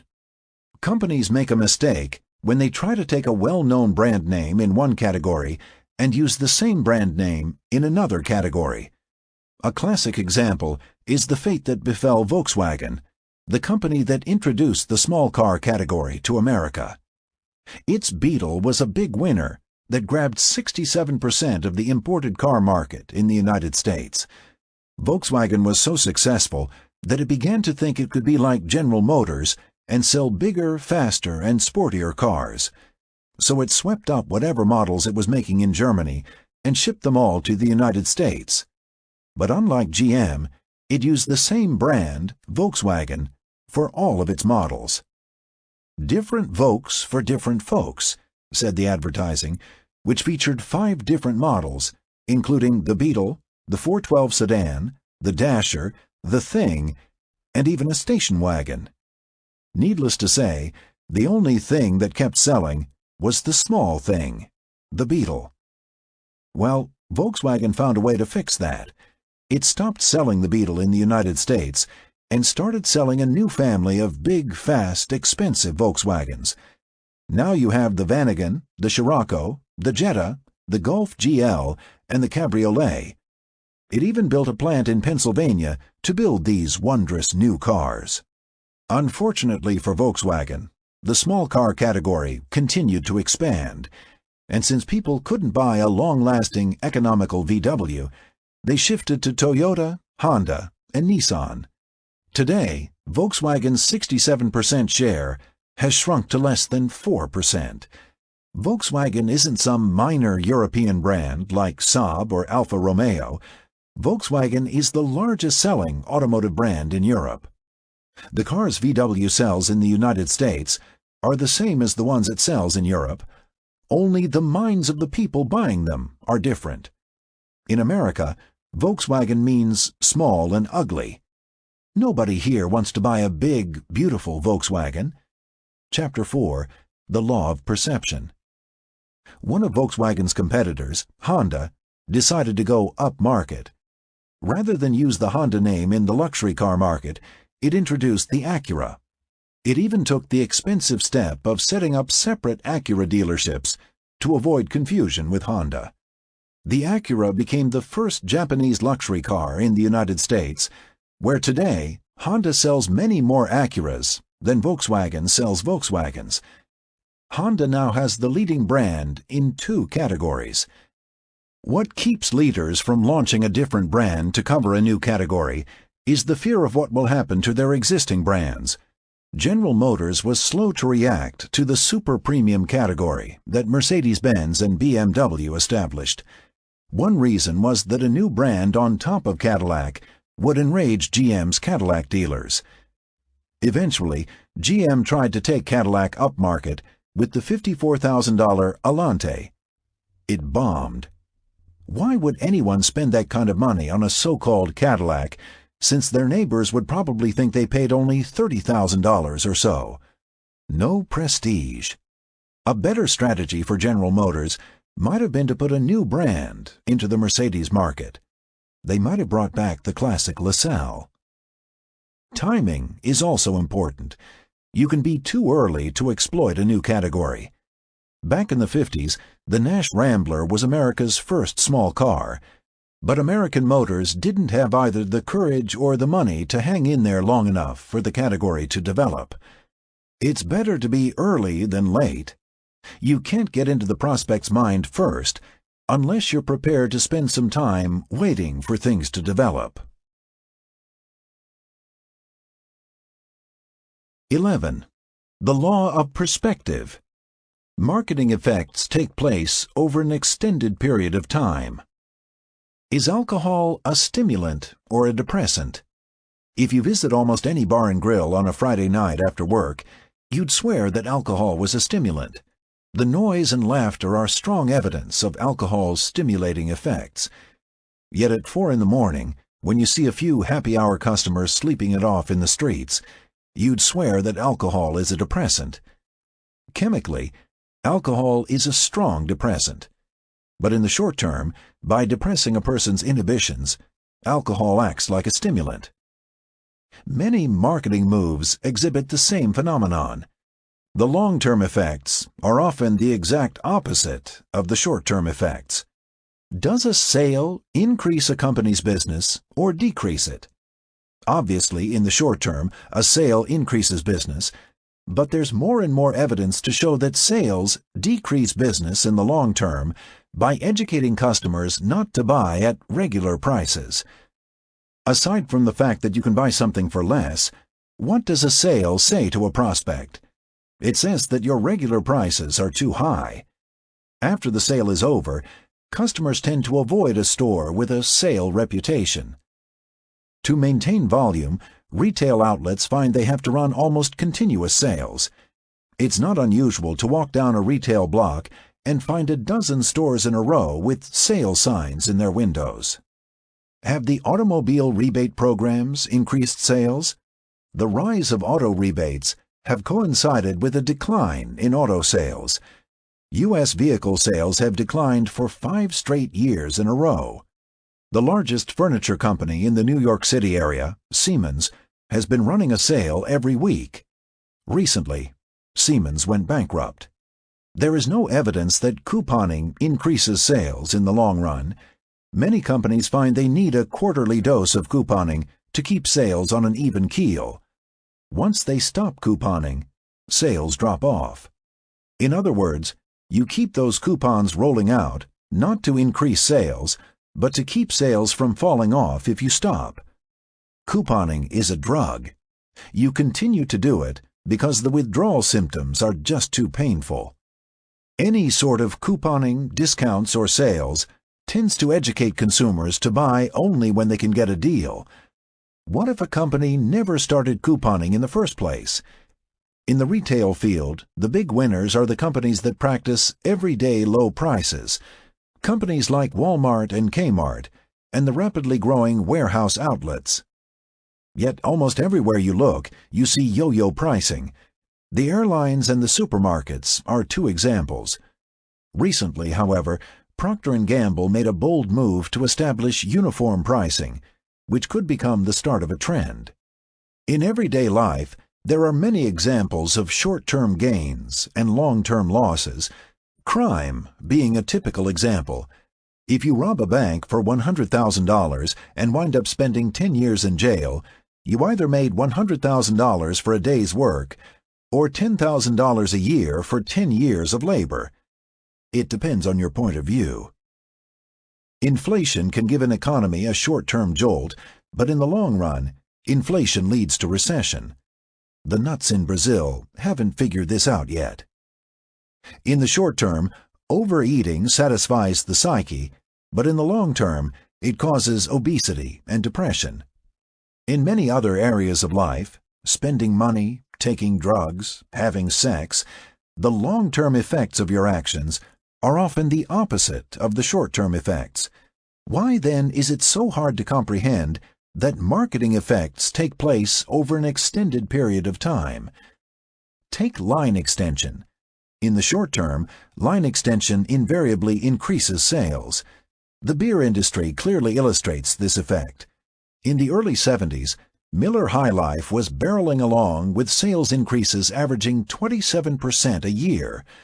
Miller's success was fueled by Miller Time, a blue-collar campaign focused on rewarding yourself at the end of the day with a Miller beer. Then Miller got greedy, and in 1974 introduced Miller Lite, a brilliant concept, Chapter 2, The Law of the Category, buried under a line-extended name.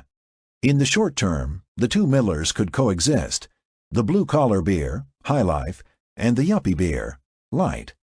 But in the long term, line extension was bound to undermine one or the other brand. The high-water mark for Miller High Life was 1979, 5 years after the introduction of Miller Lite. In those 5 years, Miller High Life's annual sales almost tripled, from 8.6 million to 23.6 million barrels. This was the short-term effect of line extension. The long-term effect was grim.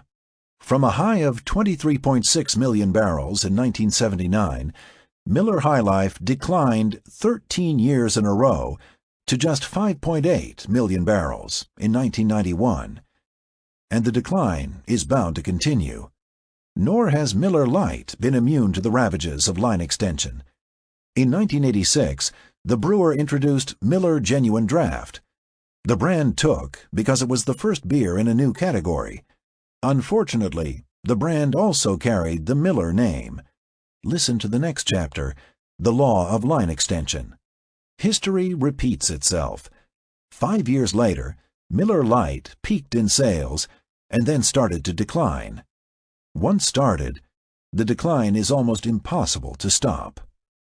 Unless you know what to look for, it's hard to see the effects of line extension, especially for managers focused on their next quarterly report. If a bullet took 5 years to reach a target, very few criminals would be convicted of homicide. The same thing that happened to Miller happened to Michelob.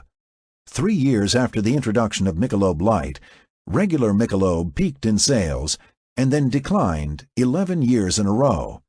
Today, the 4 Michelob flavors combined, regular, light, dry, and classic dark, sell 25% fewer barrels than Michelob alone did in 1978, the year Michelob Light was introduced. The same thing happened to Coors. The introduction of Coors Light caused the collapse of Coors Regular, which today sells 1/4 of what it used to. Even the King is down. After annual sales increases, stretching back to the end of Prohibition, Budweiser has been slipping the last 3 years in a row. The cause? Bud Light. You might be thinking that Miller, Coors, and Anheuser-Busch had to line extend because light beer has taken over the market. If you believe what you read in the papers, you'd think that everyone is drinking light beer. Not true. Today, 18 years after the introduction of Miller Lite, light beer still accounts for only 31% of the beer market. In other areas of marketing, the short-term, long-term line extension effects occur much more rapidly. Coca-Cola clothes were introduced by Merjani in 1985. 2 years later, wholesale volume reached $250 million. The following year, the line dried up virtually overnight, saddling Merjani with millions of dollars worth of inventory. What happened to Coca-Cola clothes also happened to Donald Trump. At first, the Donald was successful. Then he branched out and put his name on anything the banks would lend him money for. What's a Trump? A hotel, 3 casinos, 2 condominiums, 1 airline, 1 shopping center. Fortune magazine called Trump an investor with a keen eye for cash flow and asset values, a smart marketer, a cunning wheeler-dealer. Time and Newsweek put the Donald on their covers. Today, Trump is $1.4 billion in debt. What made him successful in the short term is exactly what caused him to fail in the long term: line extension. It looks easy, but marketing is not a game for amateurs. 12. The law of line extension. There's an irresistible pressure to extend the equity of the brand. If violating any of our laws was a punishable offense, a large portion of corporate America would be in jail. By far, the most violated law in our book is the law of line extension. What's even more diabolical is that line extension is a process that takes place continuously, with almost no conscious effort on the part of the corporation. It's like a closet or a desk drawer that fills up with almost no effort on your part. One day, a company is tightly focused on a single product that is highly profitable. The next day, the same company is spread thin over many products and is losing money. Take IBM. Years ago, when IBM was focused on mainframe computers, the company made a ton of money. Today, IBM is into everything and barely breaking even. In 1991, for example, IBM's revenues were $65 billion, yet the company wound up losing $2.8 billion. That's almost $8 million a day. In addition to selling mainframe computers, IBM markets personal computers, pen computers, workstations, mid-range computers, software, networks, telephones, you name it. IBM even tried to get into the home computer market with the PC Junior. Along the way, IBM dropped millions on copiers, sold to Kodak, ROM, sold to Siemens, Satellite Business Systems, shut down, the Prodigy Network, limping along, SAA, Top View, Office Vision, and OS/2. When a company becomes incredibly successful, it invariably plants the seeds for its future problems. Take Microsoft, the most successful company in the software field. Even though the company is 1/50th the size of General Motors, Microsoft's stock is worth more than GM's. What is Microsoft's strategy? In a word, more. Microsoft Corporation said it is aggressively seeking the dominant share in every major software applications category in the personal computer field, said the Wall Street Journal recently. Michael Maples, Senior Vice President of Microsoft's Applications Division, suggested that Microsoft might be able to achieve as much as 70% share in every major applications category, continued the journal. Whom does that sound like? Sounds like IBM. Microsoft is setting itself up as the next IBM, with all the negative implications the name suggests. Microsoft is the leader in personal computer operating systems, but it trails the leaders in each of the following major categories. Spreadsheets, Lotus is the leader. Word processing, WordPerfect is the leader. And business graphics, Harvard Graphics from SPC Software Publishing is the leader. Microsoft keeps puffing itself up by expanding into new categories, such as pen computers. Recently, Microsoft bought Fox Software for $170 million in order to get into the database software field. What do you bet the company kills the Fox and changes it to Microsoft? There are ominous signs of softness in Microsoft's strategy. The Economist reported in early 1992, Mr. Gates is putting together a range of products based on a common core of technology that will compete across virtually the whole of the software industry, from big computers to small ones, and from operating systems in the information engine room to graphics programs that draw every picture for executives. Nobody in the software industry has yet managed a venture of that complexity, though IBM has tried and failed. When you try to be all things to all people, you inevitably wind up in trouble. "I'd rather be strong somewhere," said one manager, "than weak everywhere." In a narrow sense, line extension involves taking the brand name of a successful product, e.g. A1 steak sauce, and putting it on a new product you plan to introduce, e.g. A1 poultry sauce. It sounds so logical. We make A1, a great sauce that gets the dominant share of the steak business, but people are switching from beef to chicken. So let's introduce a poultry product. And what better name to use than A1? That way people will know the poultry sauce comes from the makers of that great steak sauce, A1. But marketing is a battle of perception, not product. In the mind, A1 is not the brand name, but the steak sauce itself. "Would you pass me the A1?" asks the diner. Nobody replies, "A1 what?" In spite of an $18 million advertising budget, the A1 poultry launch was a dismal failure. There are as many ways to line extend as there are galaxies in the universe, and new ways get invented every day. In the long run, and in the presence of serious competition, line extensions almost never work. Creating flavors is a popular way to try to grab market share. More flavors, more share. Sounds right, but it doesn't work. Back in 1978, when 7-Up was simply the lemon-lime Uncola, it had a 5.7% share of the soft drink market. Then the company added 7-Up Gold, Cherry 7-Up, and assorted diet versions.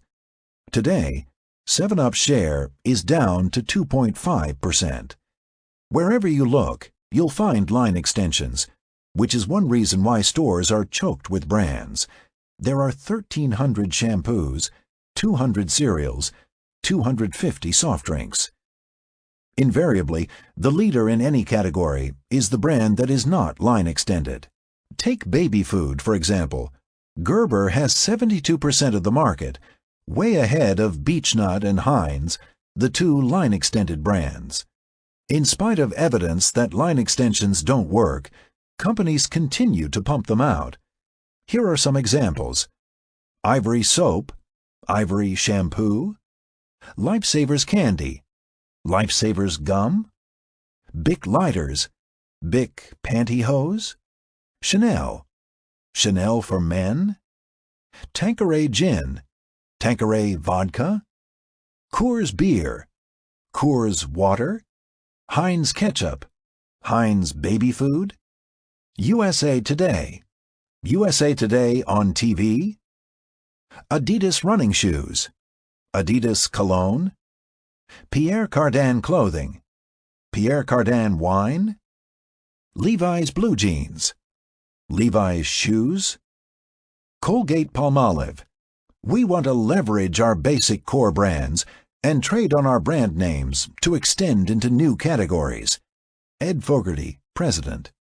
Campbell Soup Company. Leveraging and extending high-quality, repeat purchase brand names is always preferred over launching a new name. David W. Johnson, CEO. Del Monte. We're dedicated to the single brand concept. We're going to keep extending the Del Monte name into new areas. Ewan McDonald, President. Ultra Slim Fast.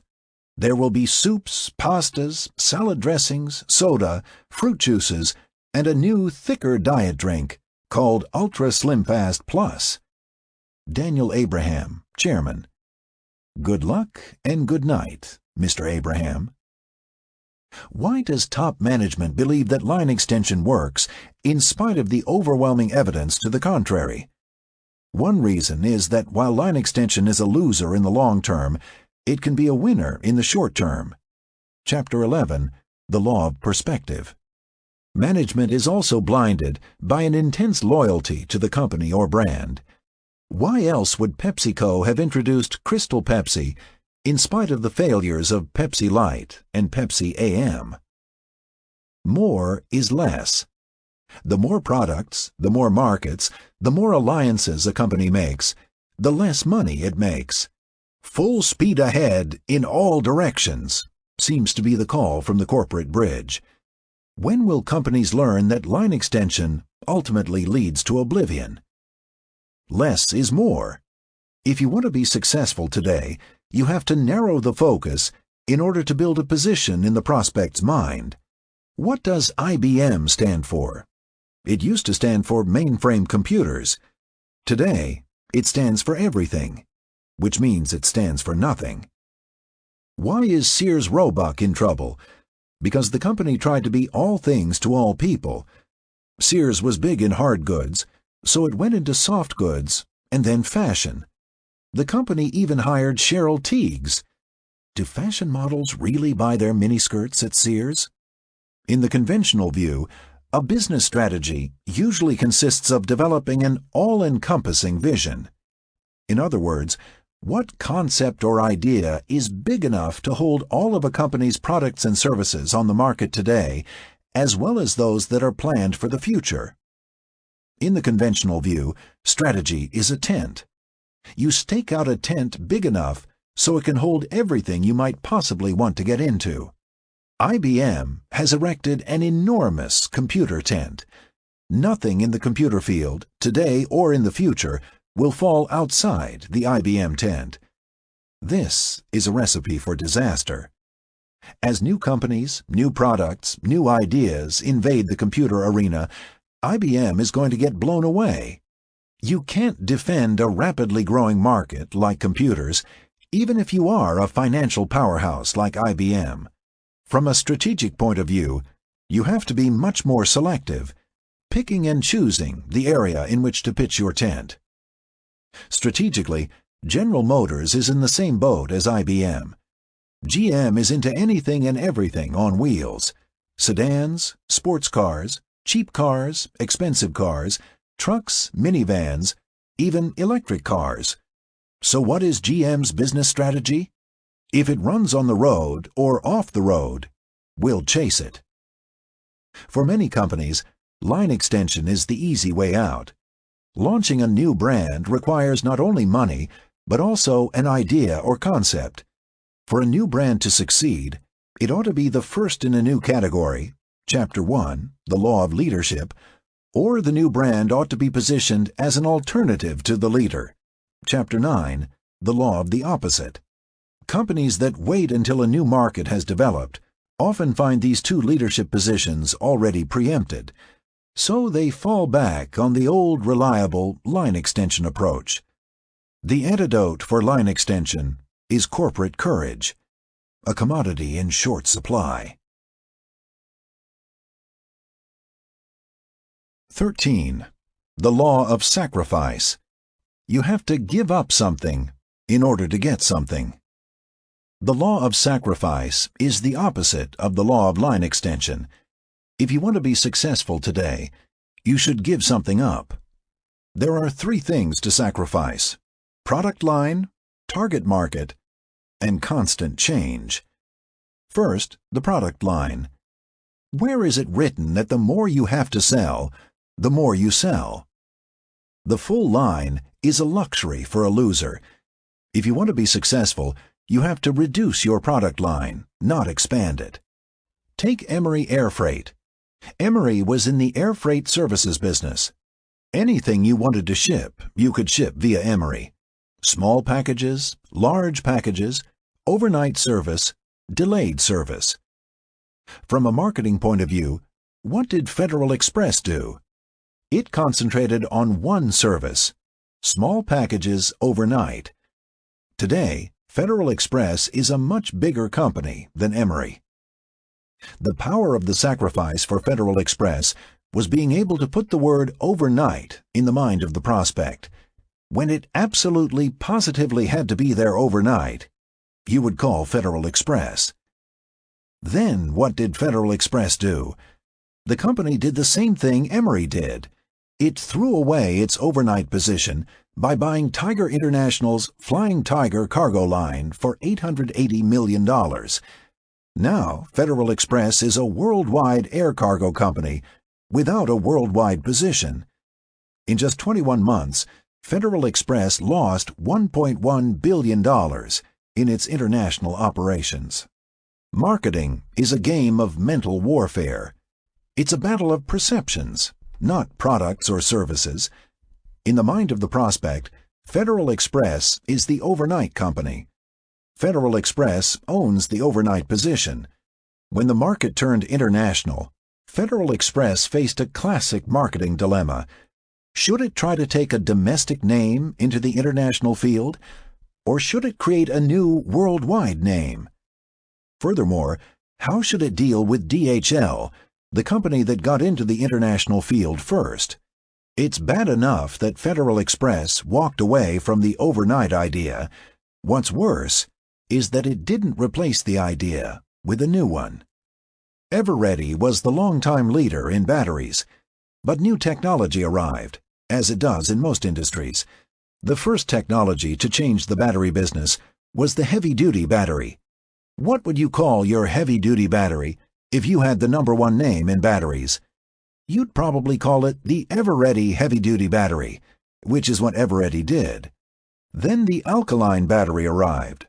Again, OurArea called its alkaline battery the OurArea alkaline battery. It seemed to make sense. Then P.R. Mallory introduced a line of alkaline batteries only. Furthermore, the company gave the line a better name: Duracell. The power of the sacrifice for Duracell was in being able to put the long-lasting battery idea in the mind of the prospect. "Duracell lasts twice as long as EverReady," said the advertising. EverReady was forced to change the name of its alkaline battery to the Energizer, but it was too late. Duracell had already become the leader in the battery market. The world of business is populated by big, highly diversified generalists and small, narrowly focused specialists. If line extension and diversification were effective marketing strategies, you'd expect to see the generalists riding high. But they're not. Most of them are in trouble. The generalist is weak. Take Kraft, for example. Everybody thinks Kraft is a strong brand name. In jellies and jams, Kraft has 9% of the market. But Smucker's has 35%. Kraft means everything. But with a name like Smucker's, it has to be jelly or jam because that's all Smucker's makes. In mayonnaise, Kraft has 18% of the market, but Hellmann's has 42%. Kraft does have a leading brand in terms of market share. However, its name isn't Kraft, it's Philadelphia. Philadelphia brand cream cheese has 70% of the cream cheese market. Take the retail industry. Which retailers are in trouble today? The department stores. And what's a department store? A place that sells everything. That's a recipe for disaster.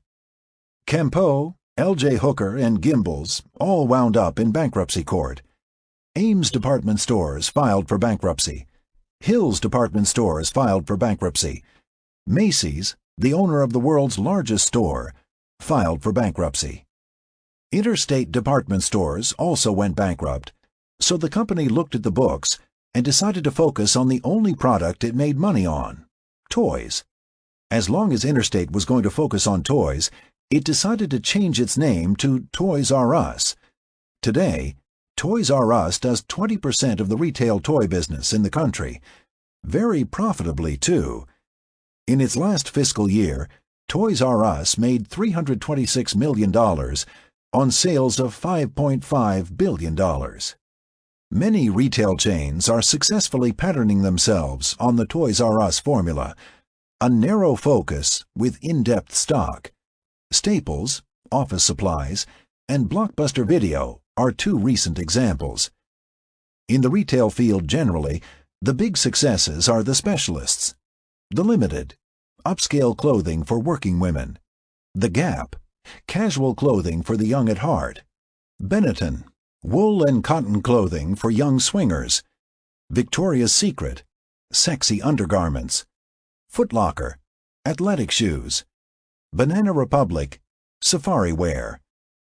When a clothing chain with a name like Banana Republic can be successful, you know we live in the age of the specialist.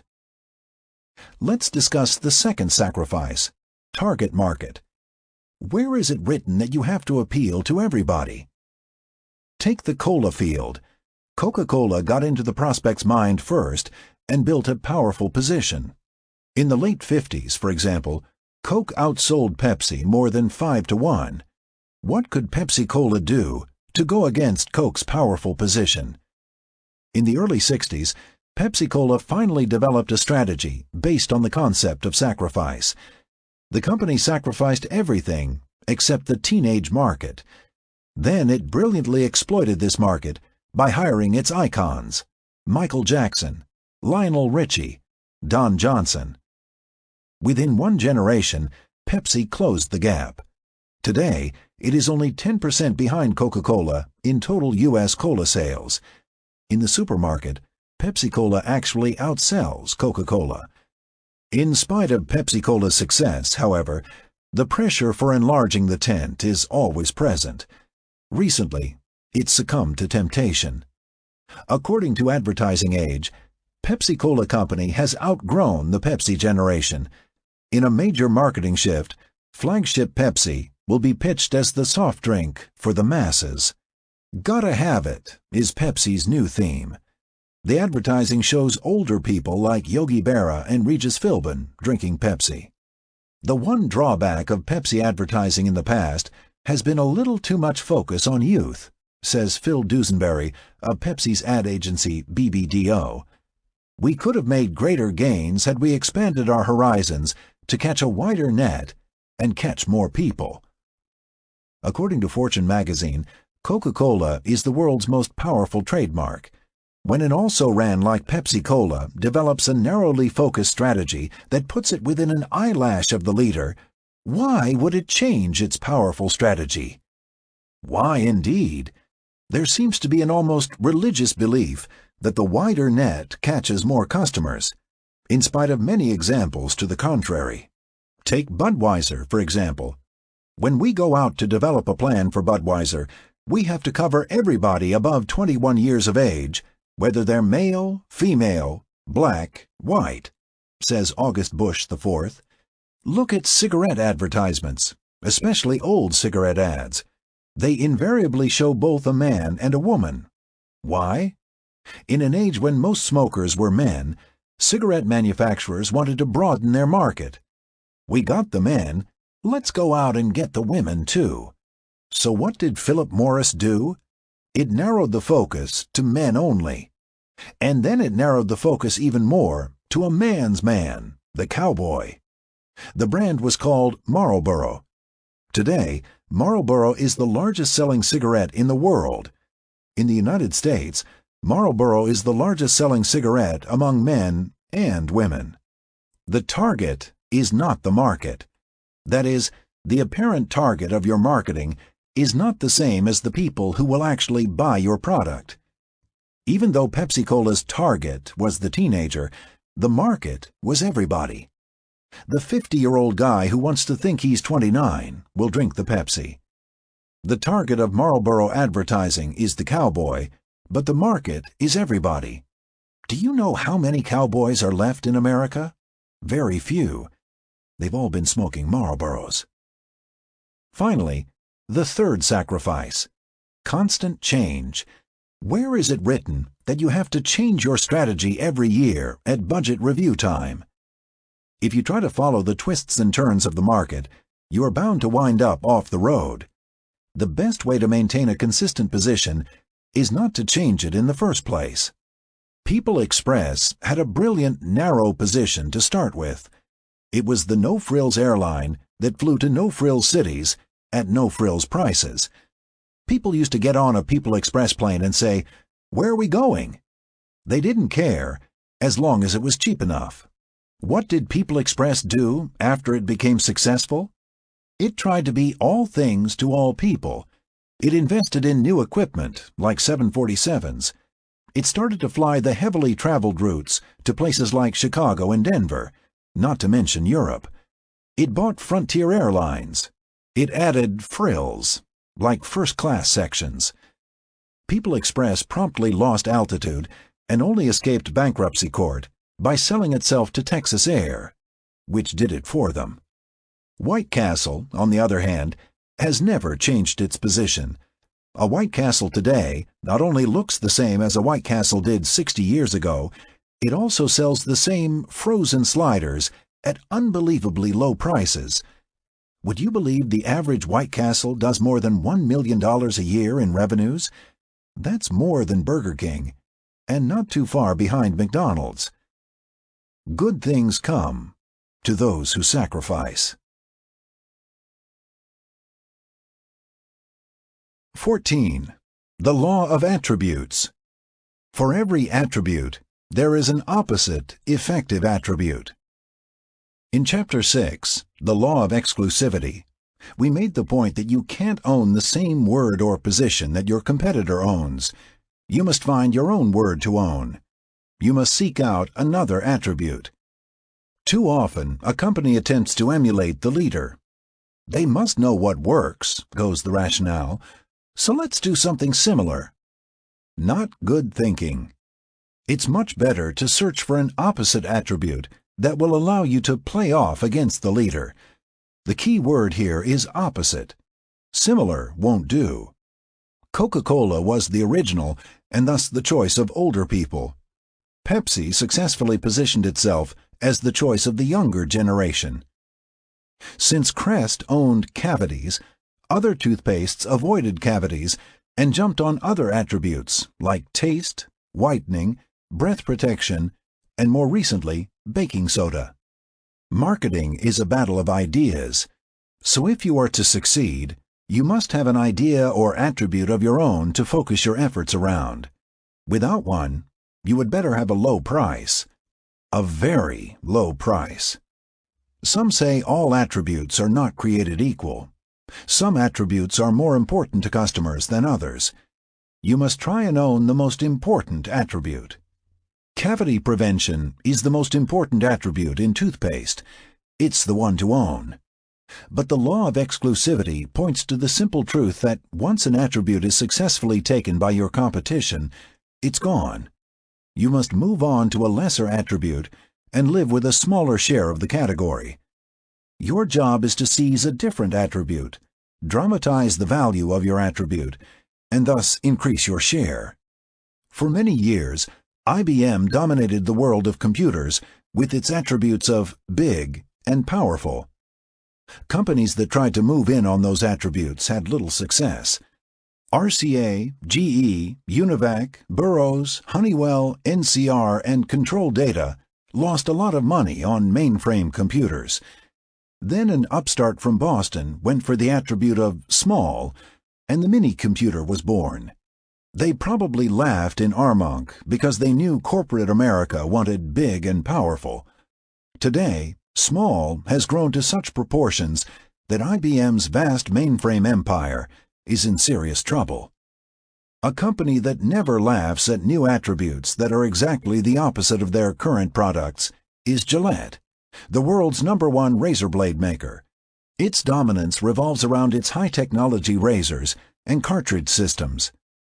When an upstart from France brought an opposite attribute to the category in the form of a disposable razor, Gillette could have laughed and wheeled out its research on how America wants hefty, expensive, high-technology razors. But it didn't. Instead, Gillette jumped in with a disposable razor of its own, called Good News. By spending heavily, Gillette was able to win the battle of the disposables. Today, the Gillette Good News razor dominates the disposable category, which has grown to dominate the razor blade business. Moral? You can't predict the size of a new attribute's share, so never laugh. Burger King was unsuccessful when it tried to take the attribute fast from McDonald's. What should Burger King have done? Use the opposite attribute? The exact opposite attribute, slow, won't do for a fast food place, although there is an element of slowness in Burger King's broiling concept. A single trip to any McDonald's should be enough to find another attribute that McDonald's owns: kids. This is indeed the place to which kids drag their parents, and McDonald's has the swing sets to prove it. This sets up an opportunity vividly demonstrated by the Coke and Pepsi battle. If McDonald's owns kids, then Burger King has the opportunity to position itself for the older crowd, which includes any kid who doesn't want to be perceived as a kid. That generally works out to be everyone over the age of 10. Not a bad market. To make the concept work, Burger King would have to invoke the law of sacrifice and give all the little kids to McDonald's. While this might mean getting rid of a few swing sets, it also allows Burger King to hang Kittyland on McDonald's. Chapter 9, The Law of the Opposite. To drive the concept into prospects' minds, Burger King would need a term. It could be grow up. Grow up to the flame-broiled taste of Burger King. The new concept for Burger King would strike fear and terror in the boardroom at McDonald's. Always a good sign of an effective program. 15. The law of candor. When you admit a negative, the prospect will give you a positive. It goes against corporate and human nature to admit a problem. For years, the power of positive thinking has been drummed into us. Think positive has been the subject of endless books and articles. So it may come as a surprise to you that one of the most effective ways to get into a prospect's mind is to first admit a negative and then twist it into a positive. Avis is only number 2 in rent-a-cars. With a name like Smucker's, it has to be good. The 1970 VW will stay ugly longer. Joy, the most expensive perfume in the world. What's going on here? Why does a dose of honesty work so well in the marketing process? First and foremost, candor is very disarming. Every negative statement you make about yourself is instantly accepted as truth. Positive statements, on the other hand, are looked at as dubious at best, especially in an advertisement. You have to prove a positive statement to the prospect's satisfaction. No proof is needed for a negative statement. The 1970 VW will stay ugly longer. A car that ugly must be reliable, thinks the prospect. Joy, the most expensive perfume in the world. If people are willing to pay $375 an ounce, it must be a sensational perfume. With a name like Smucker's, it has to be good. Most companies, especially family companies, would never make fun of their own name. Yet the Smucker family did, which is one reason why Smucker's is the #1 brand of jams and jellies.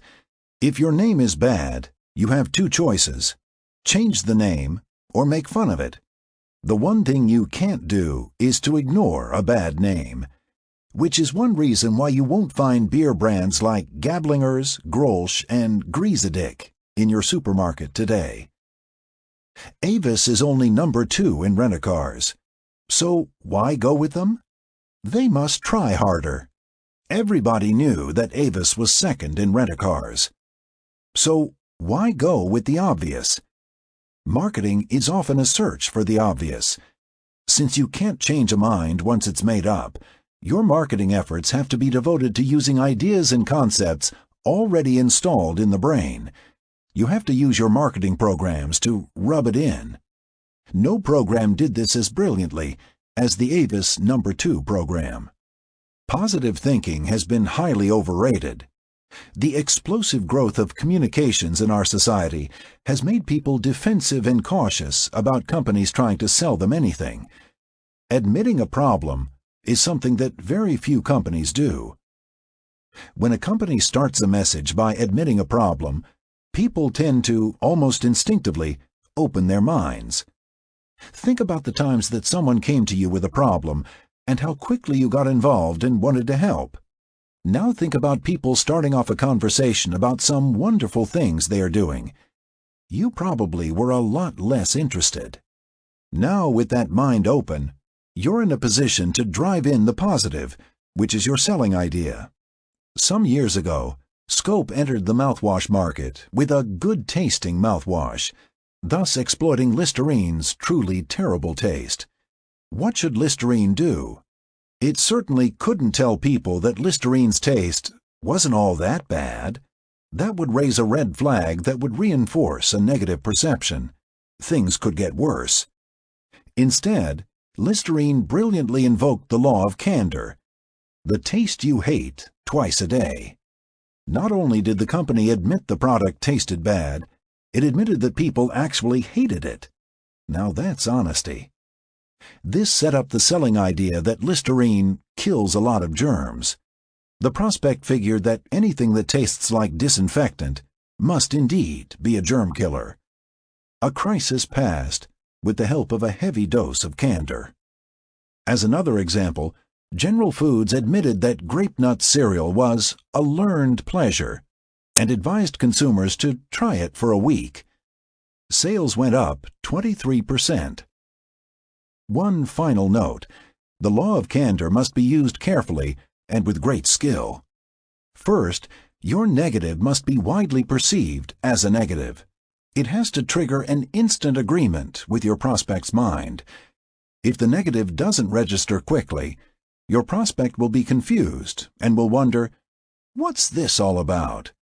Next, you have to shift quickly to the positive. The purpose of candor isn't to apologize. The purpose of candor is to set up a benefit that will convince your prospect. This law only proves the old maxim, honesty is the best policy. 16. The law of singularity. In each situation, Only one move will produce substantial results. Many marketing people see success as the sum total of a lot of small efforts beautifully executed. They think they can pick and choose from a number of different strategies and still be successful as long as they put enough effort into the program. If they work for the leader in the category, they fritter away their resources on a number of different programs. They seem to think that the best way to grow is the puppy approach. Get into everything. If they're not with the leader, they often end up trying to do the same as the leader, but a little better. It's like Saddam Hussein saying that all we have to do is fight a little harder and everything will work out. Trying harder is not the secret of marketing success. Whether you try hard or try easy, the differences are marginal. Furthermore, the bigger the company, the more the law of averages wipes out any real advantage of a trying harder approach. History teaches that the only thing that works in marketing is the single bold stroke. Furthermore, in any given situation, there is only one move that will produce substantial results. Successful generals study the battleground and look for that one bold stroke that is least expected by the enemy. Finding one is difficult. Finding more than one is usually impossible. Military strategist and author B.H. Liddell Hart calls this bold stroke the line of least expectation. The Allied invasion came at Normandy, a place whose tide and rocky shore the Germans felt would be an unlikely choice for a landing of any scale. So it is in marketing. Most often there is only one place where a competitor is vulnerable, and that place should be the focus of the entire invading force. The automobile industry is an interesting case in point. For years, the leader's main strength was in the middle of the line. With brands like Chevrolet, Pontiac, Oldsmobile, Buick, and Cadillac, General Motors easily beat back frontal assaults by Ford, Chrysler, and American Motors. The Edsel fiasco is a typical example. GM's dominance became legendary. What works in marketing is the same as what works in the military: the unexpected. Hannibal came over the Alps, a route deemed impossible to scale. Hitler came around the Maginot Line and sent his panzer divisions through the Ardennes, terrain the French generals thought impossible to traverse with tanks. As a matter of fact, he did it twice, once in the Battle of France and again in the Battle of the Bulge. In recent years, there have been only two strong moves made against GM. Both were flanking moves around the GM Maginot Line. The Japanese came at the low end with small cars like Toyota, Datsun, and Honda. The Germans came at the high end with super premium cars like Mercedes and BMW. With the success of Japanese and German flanking attacks, General Motors was under pressure to commit resources in an attempt to shore up the bottom and the top of its lines. Cadillacs were too cheap to block the high-priced German imports. In an effort to save money and maintain profits, GM made the fateful decision to build many of its mid-range cars using the same body style.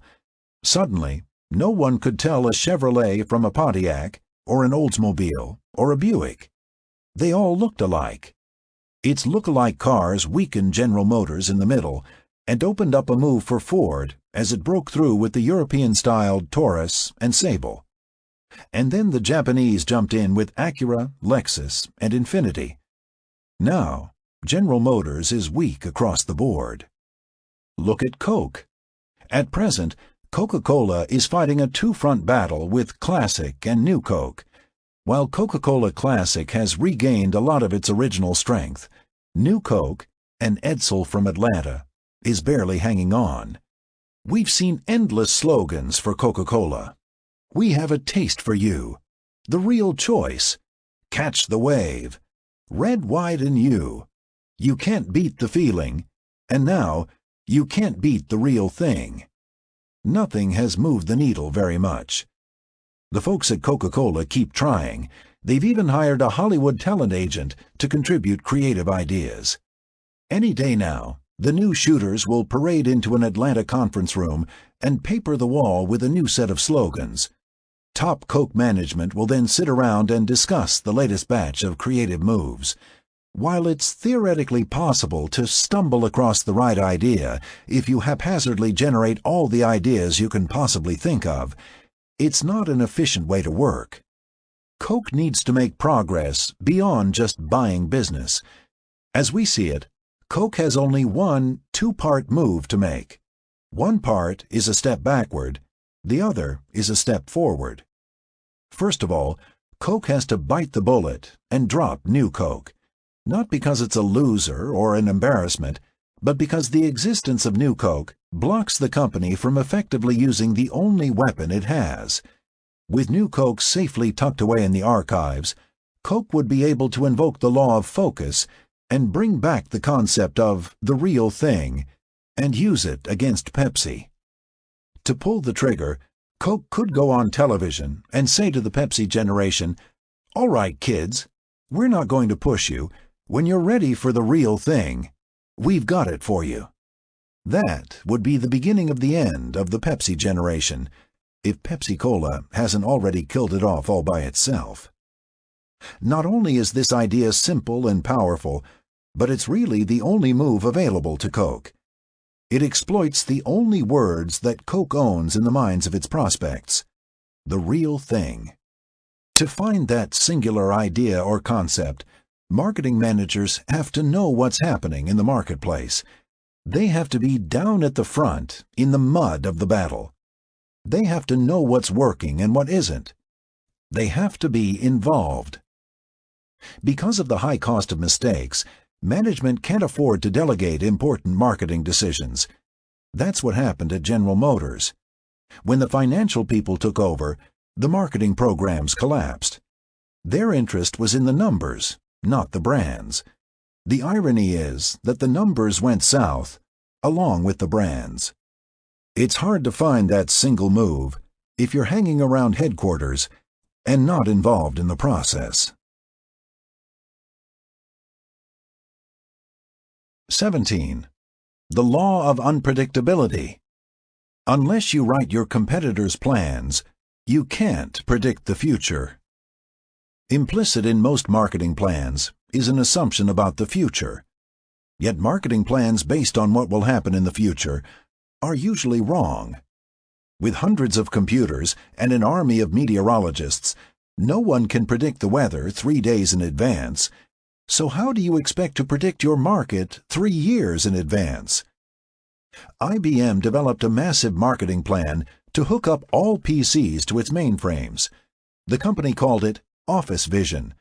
Yet the plan is dead in the water thanks to developments at Sun Microsystems, Microsoft, and other companies. You might say that Office Vision foresaw everything but the competition. Failure to forecast competitive reaction is a major reason for marketing failures. When Pickett was asked which Confederate leader was responsible for the defeat at Gettysburg, he replied, "I've always thought the Yankees had something to do with it." Yet there are those who would say that America's big problem is the lack of the long view, that American management is too short-term in its thinking. Won't eliminating long-term plans make things even worse? On the surface, those concerns are real. But it's important to understand what is meant by long-term versus short-term. Most of corporate America's problems are not related to short-term marketing thinking. The problem is short-term financial thinking. Most companies live from quarterly report to quarterly report. That's a recipe for problems. Companies that live by the numbers die by the numbers. Harold Janine of ITT fame is one man in recent times who best exemplifies this approach. He would wheel and deal and beat up his managers for ever-increasing earnings. Janine's efforts resulted in a house of cards that eventually fell apart. Today, ITT is a shell of what it once was. Good accounting, bad marketing. General Motors was doing fine until the financial folks took over and put the focus on the numbers instead of the brands. They allowed Alfred P. Sloan's plan of differentiated brands to fall apart. Every division head, in order to make their short-term numbers, started to chase the middle of the market. Good short-term planning is coming up with that angle or word that differentiates your product or company. Then you set up a coherent long-term marketing direction that builds a program to maximize that idea or angle. It's not a long-term plan, it's a long-term direction. Tom Monahan's short-term angle at Domino's Pizza was to come up with that home delivery idea and build a system that delivered pizzas quickly and efficiently. His long-term direction was to build the first nationwide home delivery chain as rapidly as possible. Monahan couldn't own the words home delivery until he had enough franchisees to afford national advertising. He accomplished both objectives, and today, Domino's is a $2.65 billion company with a 40% share of the home delivery business. Monahan did it all without a complex 10-year plan. So what can you do? How can you best cope with unpredictability? While you can't predict the future, you can get a handle on trends, which is a good way to take advantage of change. One example of a trend is America's growing orientation toward good health. This trend has opened the door for a number of new products, especially healthier foods. The recent runaway success of Healthy Choice frozen entrees is a clear example of a product that took advantage of this long-term trend. ConAgra introduced Healthy Choice in March 1989. Years earlier, however, there were plenty of low-sodium, low-fat light brands on the market, but these healthy ideas were buried under line extension names. ConAgra was the first to use a simple name and concept to take advantage of a trend that has been going on for years. Unfortunately, ConAgra is well on its way to confusing things with a wide array of Healthy Choice line extensions that go way beyond entrees. It is violating the law of sacrifice. The danger in working with trends is extrapolation. Many companies jump to conclusions about how far a trend will go. If you believe the prognosticators of a few years ago, everyone today is eating broiled fish or mesquite barbecued chicken. Hamburger sales are doing just fine, thank you. Equally as bad as extrapolating a trend is the common practice of assuming the future will be a replay of the present. When you assume that nothing will change, you are predicting the future just as surely as when you assume that something will change. Remember Peter's law. The unexpected always happens. While tracking trends can be a useful tool in dealing with the unpredictable future, market research can be more of a problem than a help. Research does best at measuring the past. New ideas and concepts are almost impossible to measure. No one has a frame of reference. People don't know what they will do until they face an actual decision. The classic example is the research conducted before Xerox introduced the plain paper copier. What came back was the conclusion that no one would pay 5 cents for a plain paper copy when they could get a Thermofax copy for 1.50 cents. Xerox ignored the research, and the rest is history. One way to cope with an unpredictable world is to build an enormous amount of flexibility into your organization. As change comes sweeping through your category, you have to be willing to change and change quickly if you are to survive in the long term. Yesterday, General Motors was slow to react to the small car trend. It has cost the company dearly. Today, IBM is slow to acknowledge the trend away from mainframes. It could cost the company dearly. At present, the workstation is a real threat to both mainframes and mini-computers. It offers enormous power at very low cost. If IBM is going to protect its computer leadership, the company must become a serious player in a category dominated by Sun Microsystems and Hewlett-Packard. A natural move would be to introduce a new generic. IBM's best opportunity might be to name its new line of high-powered workstations PMs, just as it did with its very successful PCs. PM could stand for Personal Mainframe. These two generic words dramatically capture the speed and power of these new desktop machines. They are also words that IBM owns in the mind. The combination would be very powerful. The only problem with a concept like this probably lies inside IBM itself. The term personal mainframe would strike terror in IBM's mainframe division as well as in its personal computer division. We suggest that the phones would ring, and the case would quickly be made that a personal mainframe would undermine these two important sources of income. It's probably true that a personal mainframe product would undermine IBM's two other main sources of revenue, but a company must be flexible enough to attack itself with a new idea. Change isn't easy, but it's the only way to cope with an unpredictable future. One final note that's worth mentioning: there's a difference between predicting the future and taking a chance on the future. Orville Redenbacher's gourmet popping corn took a chance that people would pay twice as much for a high-end popcorn. Not a bad risk in today's affluent society. No one can predict the future with any degree of certainty, nor should marketing plans try to. 18. The law of success. Success often leads to arrogance, and arrogance to failure. Ego is the enemy of successful marketing. Objectivity is what's needed. When people become successful, they tend to become less objective. They often substitute their own judgment for what the market wants. Donald Trump and Robert Maxwell are two examples of people blinded by early success and untainted by humility. And when you're blind, it is indeed hard to focus. Mr. Trump's strategy was to put his name on everything, committing the cardinal sin of line extension. Denial seems to go hand in hand with a big ego. When we first met the Donald, his opening remarks were about how people accuse him of having a big ego. He went on to state that it was totally untrue. He did not have a big ego. All the while, it was hard to avoid noticing a 3-foot-high brass T sitting on the floor next to his desk. So much for the sermon. Success is often the fatal element behind the rash of line extensions. When a brand is successful, the company assumes the name is the primary reason for the brand's success, so they promptly look for other products to plaster the name on. Actually, it's the opposite.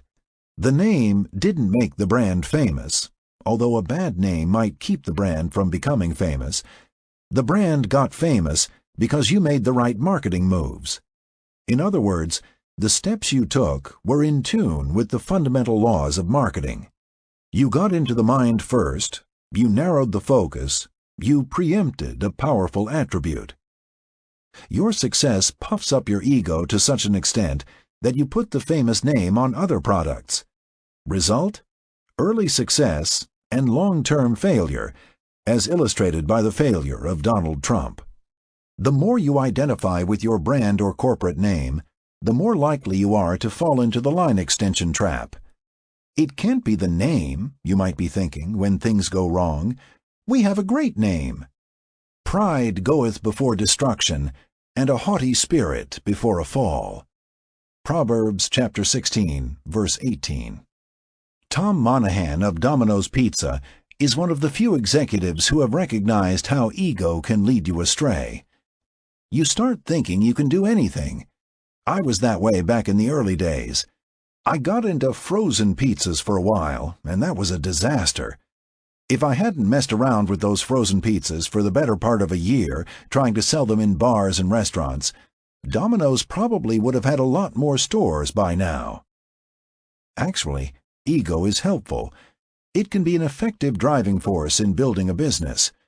What hurts is injecting your ego in the marketing process. Brilliant marketers have the ability to think like a prospect thinks. They put themselves in the shoes of their customers. They don't impose their own view of the world on the situation. Keep in mind that the world is all perception anyway, and the only thing that counts in marketing is the customer's perception. As their success is mounted, companies like General Motors, Sears Roebuck, and IBM became arrogant. They felt they could do anything they wanted to in the marketplace. Success leads to failure. Consider Digital Equipment Corporation, the company that brought us the mini-computer. Starting from scratch, DEC became an enormously successful $14 billion company. DEC's founder is Kenneth Olsen. His success made Ken such a believer in his own view of the computer world that he pooh-poohed the personal computer, then open systems, and finally reduced instruction set computing, RISC.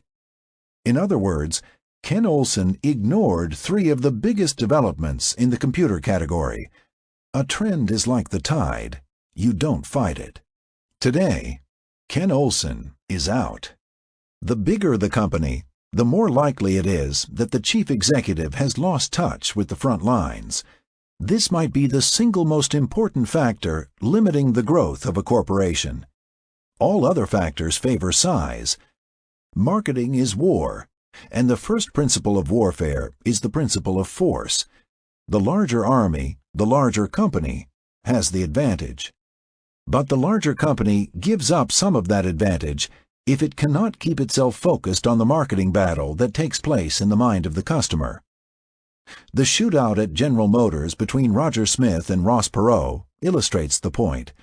When he was on the GM board, Ross Perot spent his weekends visiting dealers and buying cars. He was critical of Roger Smith for not doing the same. "We've got to nuke the GM system," Perot said. He advocated atom-bombing the heated garages, chauffeur-driven limousines, executive dining rooms. Chauffeur-driven limousines for a company trying to sell cars? If you're a busy CEO, how do you gather objective information on what is really happening? How do you get around the propensity of middle management to tell you what they think you want to hear? How do you get the bad news as well as the good? One possibility is to go in disguise or unannounced. This is especially useful at the distributor or retailer level.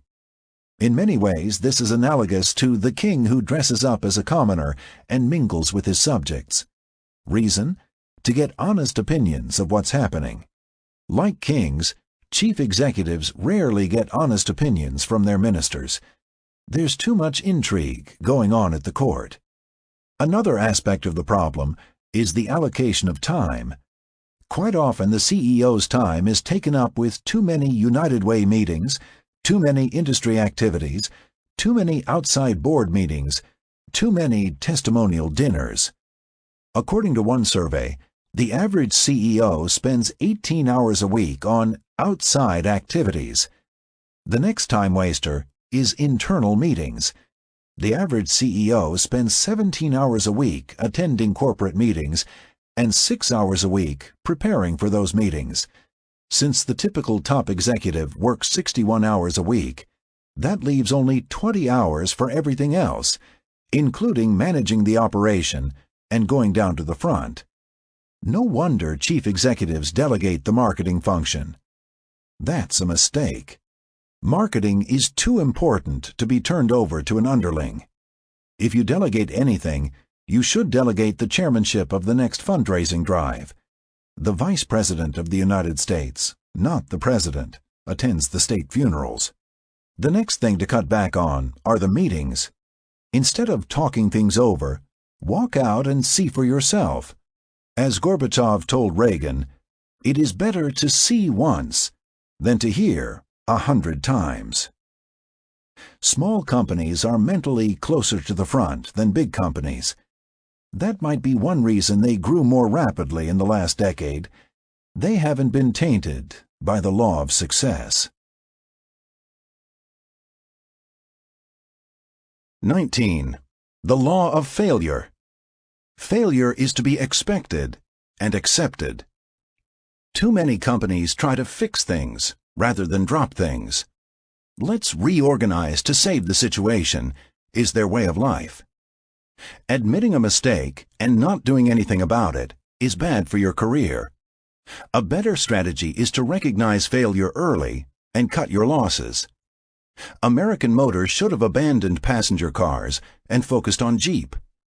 IBM should have dropped copiers, and Xerox should have dropped computers years before they finally recognized their mistakes. The Japanese seem to be able to admit a mistake early and then make the necessary changes. Their consensus management style tends to eliminate the ego.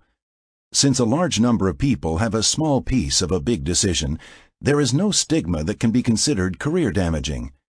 In other words, it's a lot easier to live with "we were all wrong" than the devastating "I was wrong." This egoless approach is a major factor in making the Japanese such relentless marketers. It's not that they don't make mistakes, but when they do, they admit them, fix them, and just keep coming. The hugely successful Walmart has another approach that enables the company to deal with failure.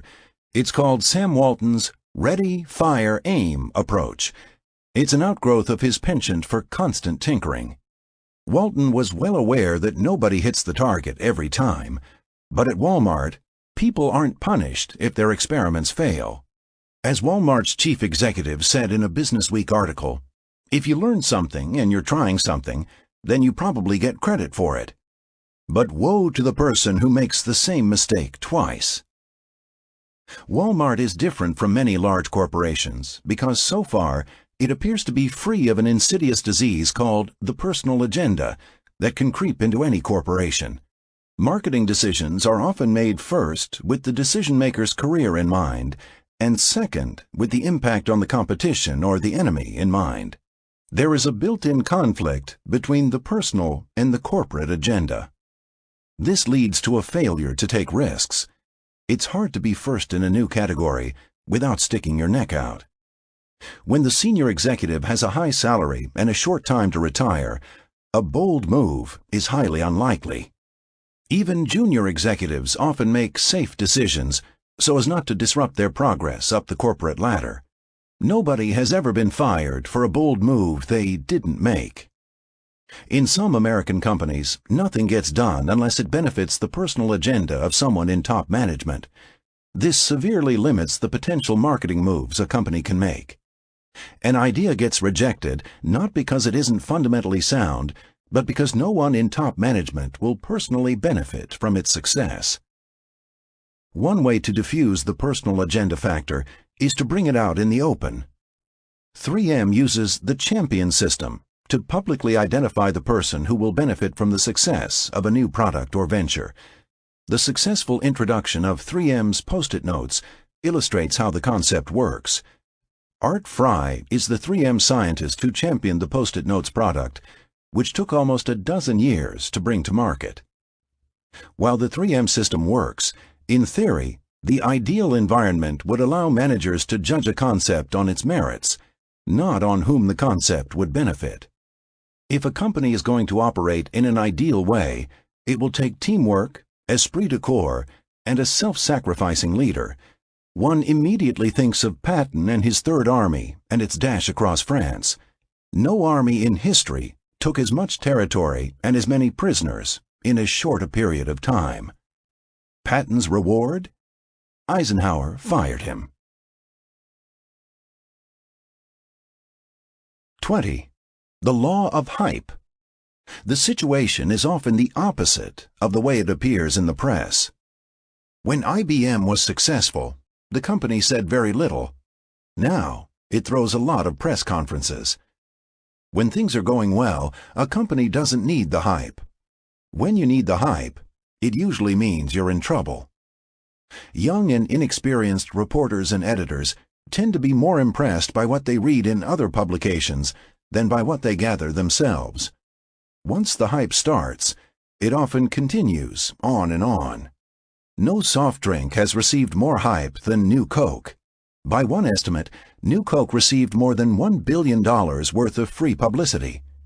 Add to that the hundreds of millions of dollars spent to launch the brand, and New Coke should have been the world's most successful product. It didn't happen.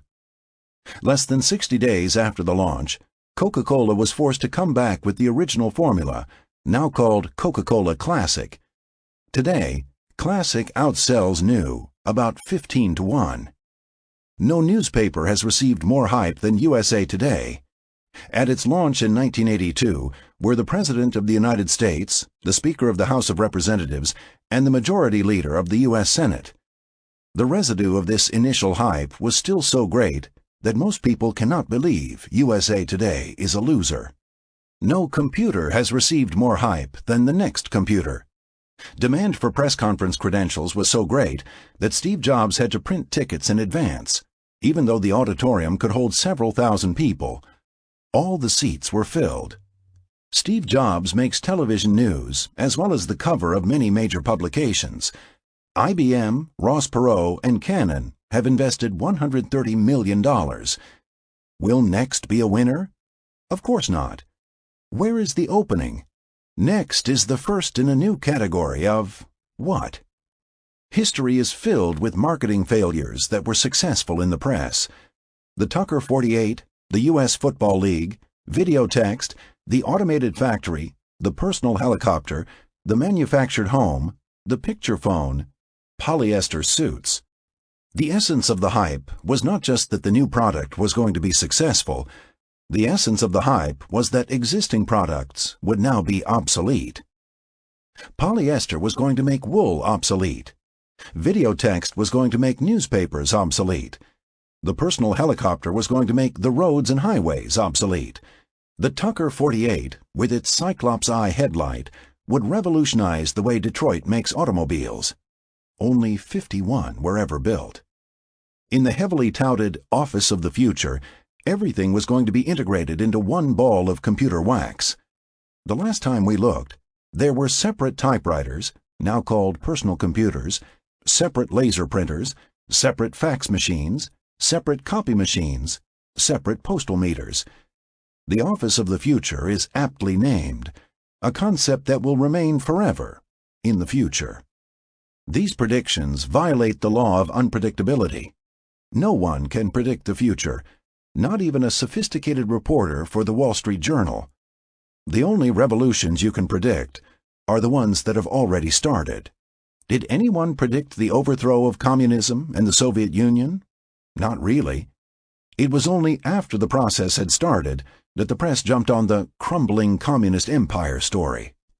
Contrast the first Tucker with the first Toyopet that hit the shores of California. Did the Los Angeles Times do a story on how Japanese imports were going to shake up the auto industry? Not at all. The only stories that made the news were about the little cars from Japan that fell apart because they weren't up to the rigors of American roads. Toyopet, of course, went on to become a big winner after changing the cars and changing the car's name to Toyota.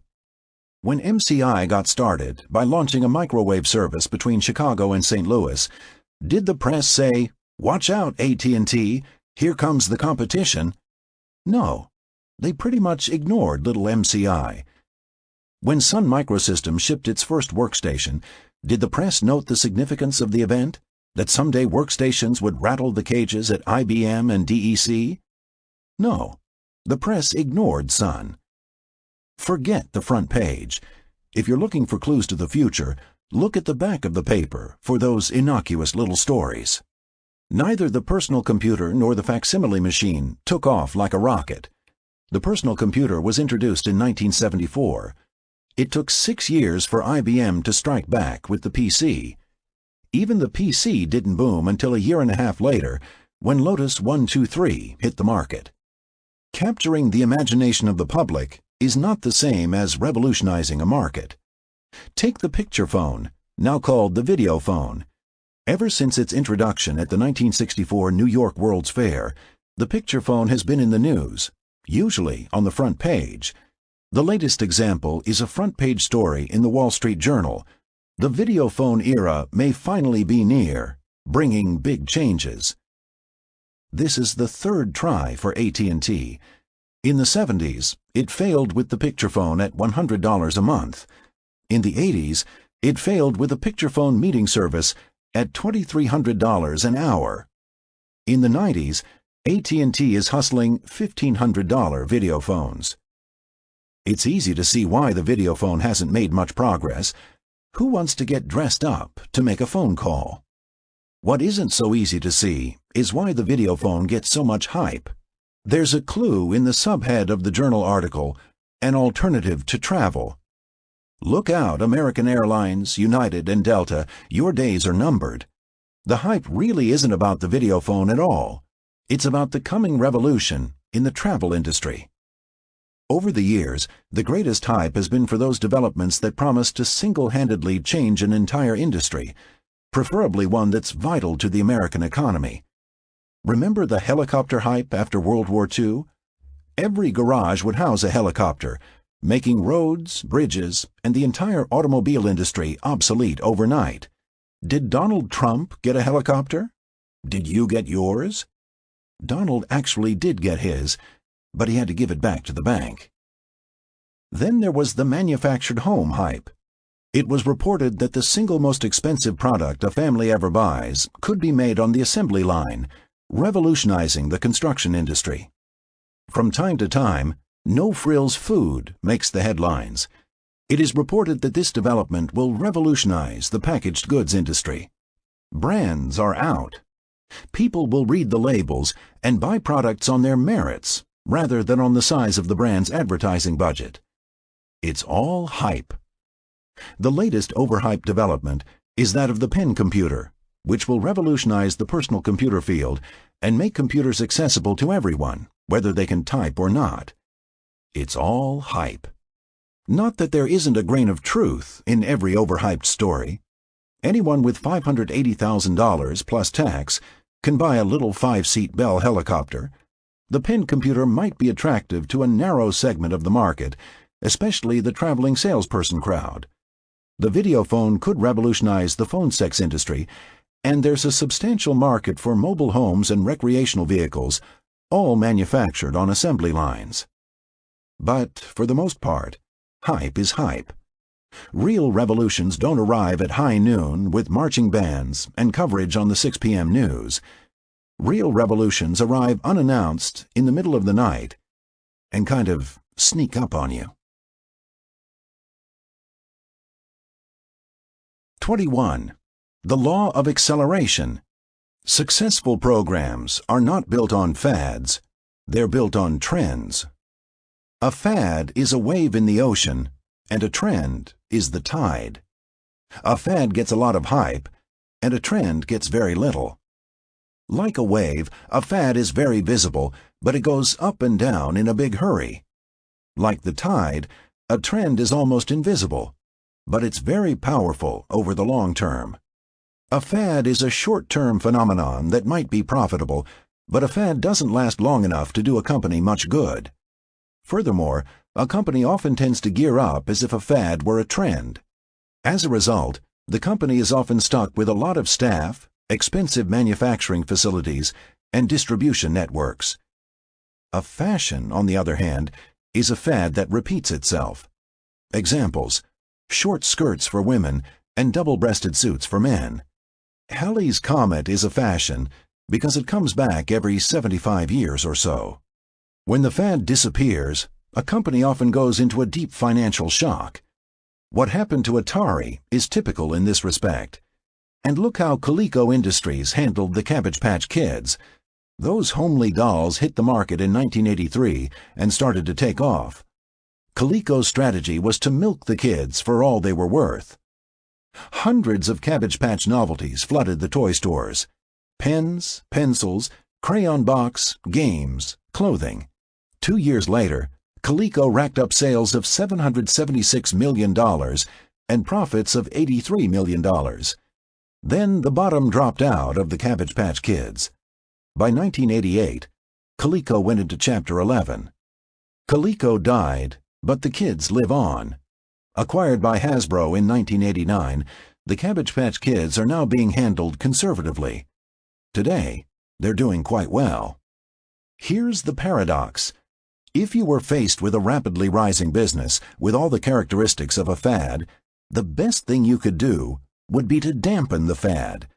By dampening the fad, you stretch the fad out, and it becomes more like a trend. You see this in the toy business. Some owners of hot toys want to put their hot toy name on everything. The result is that it becomes an enormous fad that is bound to collapse.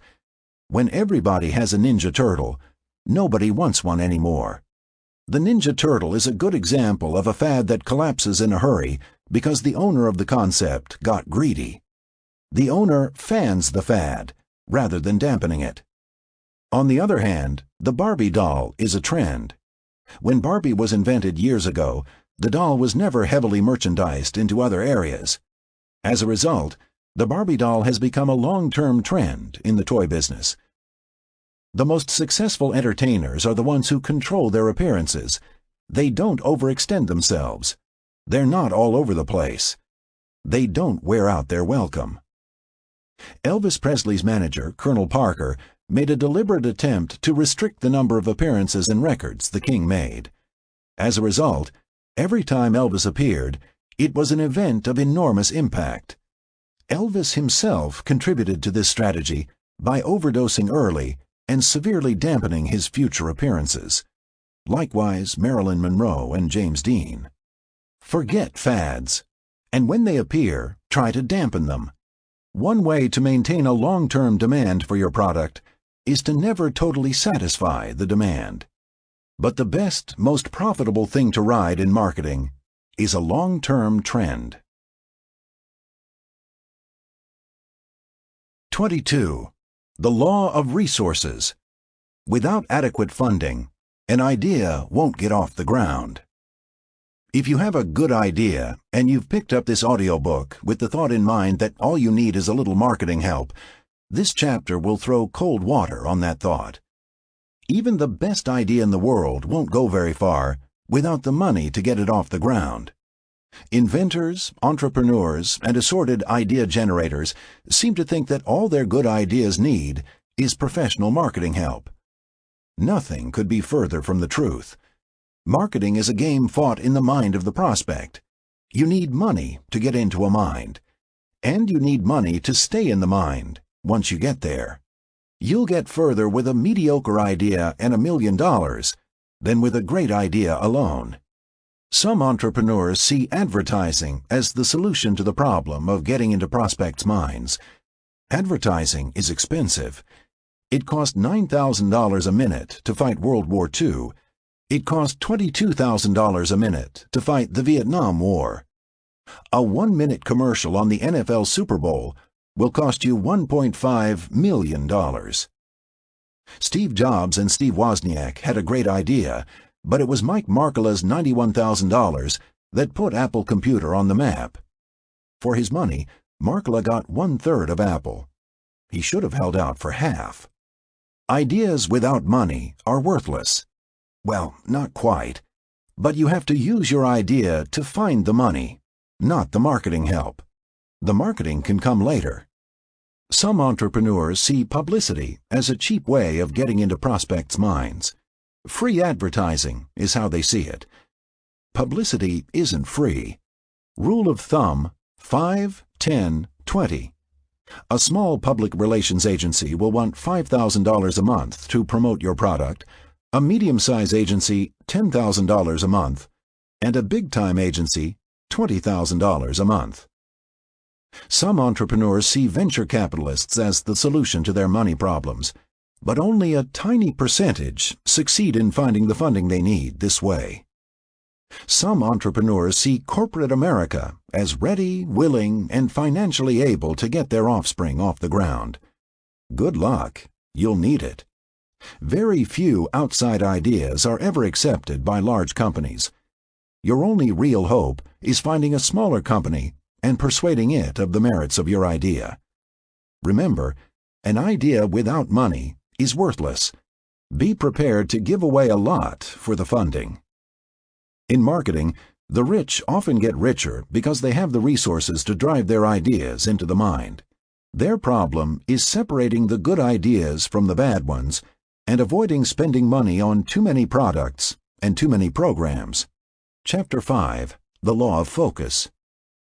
Competition is fierce. The giant corporations put a lot of money behind their brands. Procter & Gamble and Philip Morris each spend more than $2 billion a year on advertising. General Motors spends $1.5 billion a year. Life can be unfair for the smaller marketer facing larger competitors. Consider A&M Pet Products, a small company in Houston, Texas. A&M invented clumping cat litter, one of the most important breakthroughs in the category. The concept is simple. When cats use the litter box, this new type of litter clumps the waste into balls, which are easily scooped out and disposed of. There is no need to replace the entire box. The brand, called Scoop-Away, took off wherever it was introduced. This quickly got the attention of Golden Cat Corporation, which has the #1 cat litter brand, Tidy Cat. Recognizing a threatening idea when they see one, Golden Cat introduced their own version of clumping cat litter, called Tidy Scoop. Not only did they jump on A&M's idea, they also borrowed the scoop part of their brand name. How unfair can you be? The winner of this cat fight will probably be determined by money. Who has the most money to drive in the idea? Unlike a consumer product, a technical or business product has to raise less marketing money because the prospect list is shorter and media is less expensive. But there is still a need for adequate funding for a technical product to pay for brochures, sales presentations, and trade shows, as well as advertising. Here is the bottom line.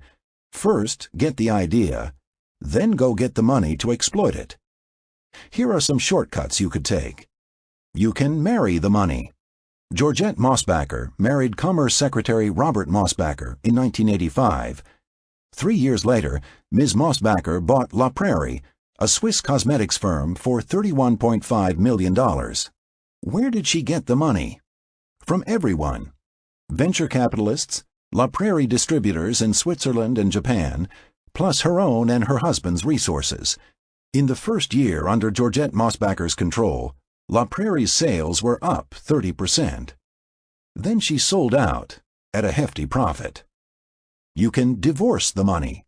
Frances Lear arrived in New York in 1985 at the age of 61. Freshly divorced from her television producer husband Norman All in the Family Lear, she was determined to launch a magazine for women over 40. She was prepared to spend $25 million of her expected $112 million settlement on the project. By its 5th issue, Lear's magazine had 350,000 readers. You can find the money at home. Donald Trump would never have gotten anywhere without Dad's millions behind him. You can share your idea by franchising it. Tom Monahan was able to put Domino's Pizza on the map by pursuing an aggressive program of franchising his home delivery idea. So far, we've been talking about smaller companies and their fundraising strategies. What about a rich company? How should it approach the law of resources? The answer is simple. Spend enough. In war, the military always errs on the high side. Do you know how many rations were left after Operation Desert Storm? A lot. So it is in marketing. You can't save your way to success. The more successful marketers front-load their investment.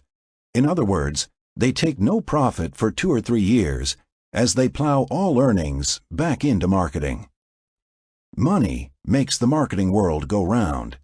If you want to be successful today, you'll have to find the money you need to spin those marketing wheels. Warning. We would be remiss if we did not warn our listeners about the potential dangers of trying to apply the laws of marketing within an existing organization. Many of these laws fly in the face of corporate ego, conventional wisdom, and the Malcolm Baldrige Awards. The law of perception runs counter to the corporate culture of most companies, where trying to be better is deeply ingrained. People are forever running around and benchmarking the leader in the category, and then setting out to beat their specs. It's what the quality movement is all about. The law of leadership is tough for many to swallow. Most people want to believe they got to the top by being better, not by being first. So beware. Management won't take kindly to any suggestions that will take the emphasis off their better product strategy. The law of sacrifice could cause you problems. Offering everything for everybody is deeply ingrained in most organizations. If you have any doubts, just stroll down the aisles of any supermarket. What you will find is variation upon variation of sizes, flavors, and forms. It boggles the mind. Why this happens is painfully obvious. Nobody wants to focus. Large companies have offices filled with young, bright marketing people. Do you expect them to just sit there and do nothing? They feel compelled to tinker and make improvements. After all, how can they make their mark on the organization? So beware. Those young, bright marketing people will not take kindly to any efforts to curtail their tinkering. The law of focus suggests owning a word in the prospects' minds. What word does your company own in the minds of your prospects? "I don't know," might be your response. We make a variety of products for many different industries. So beware. You have some pruning to do, which isn't going to be easy to sell to the powers that be. The law of perspective will frustrate anyone looking for quick marketing victories. Companies want to see instant results. So beware. Those accountants will give you a hard time in the short term. The law of line extension is the most dangerous law of all to deal with. In this case, you have to be prepared to demolish what management holds to be a basic truth. Big, successful brands have an equity that can be exploited to encompass different kinds of products. Line extension makes eminent sense in the boardroom. You won't find one director in a dozen who would be willing to challenge management on this critical issue. So beware. Management will not take kindly to any efforts to curtail their equity expansions. You may just have to wait them out. Management is mutable, but the laws of marketing are not. Thus, you are duly warned. If you violate the immutable laws, you run the risk of failure. If you apply the immutable laws, you run the risk of being bad-mouthed, ignored, or even ostracized. Have patience. The immutable laws of marketing will help you achieve success. And success is the best revenge of all. This is David Drummond. We hope you have enjoyed this unabridged production of The 22 Immutable Laws of Marketing. Violate Them at Your Own Risk by Al Reese and Jack Trout. This program was produced by Common Mode, Paul Fowley, Technical Director. Executive Producer, Karen Jakonski. Text copyright 1993 by Al Reese and Jack Trout. Production copyright 2014 by HarperCollins Publishers. All rights reserved. Thank you for listening. Audible hopes you have enjoyed this program.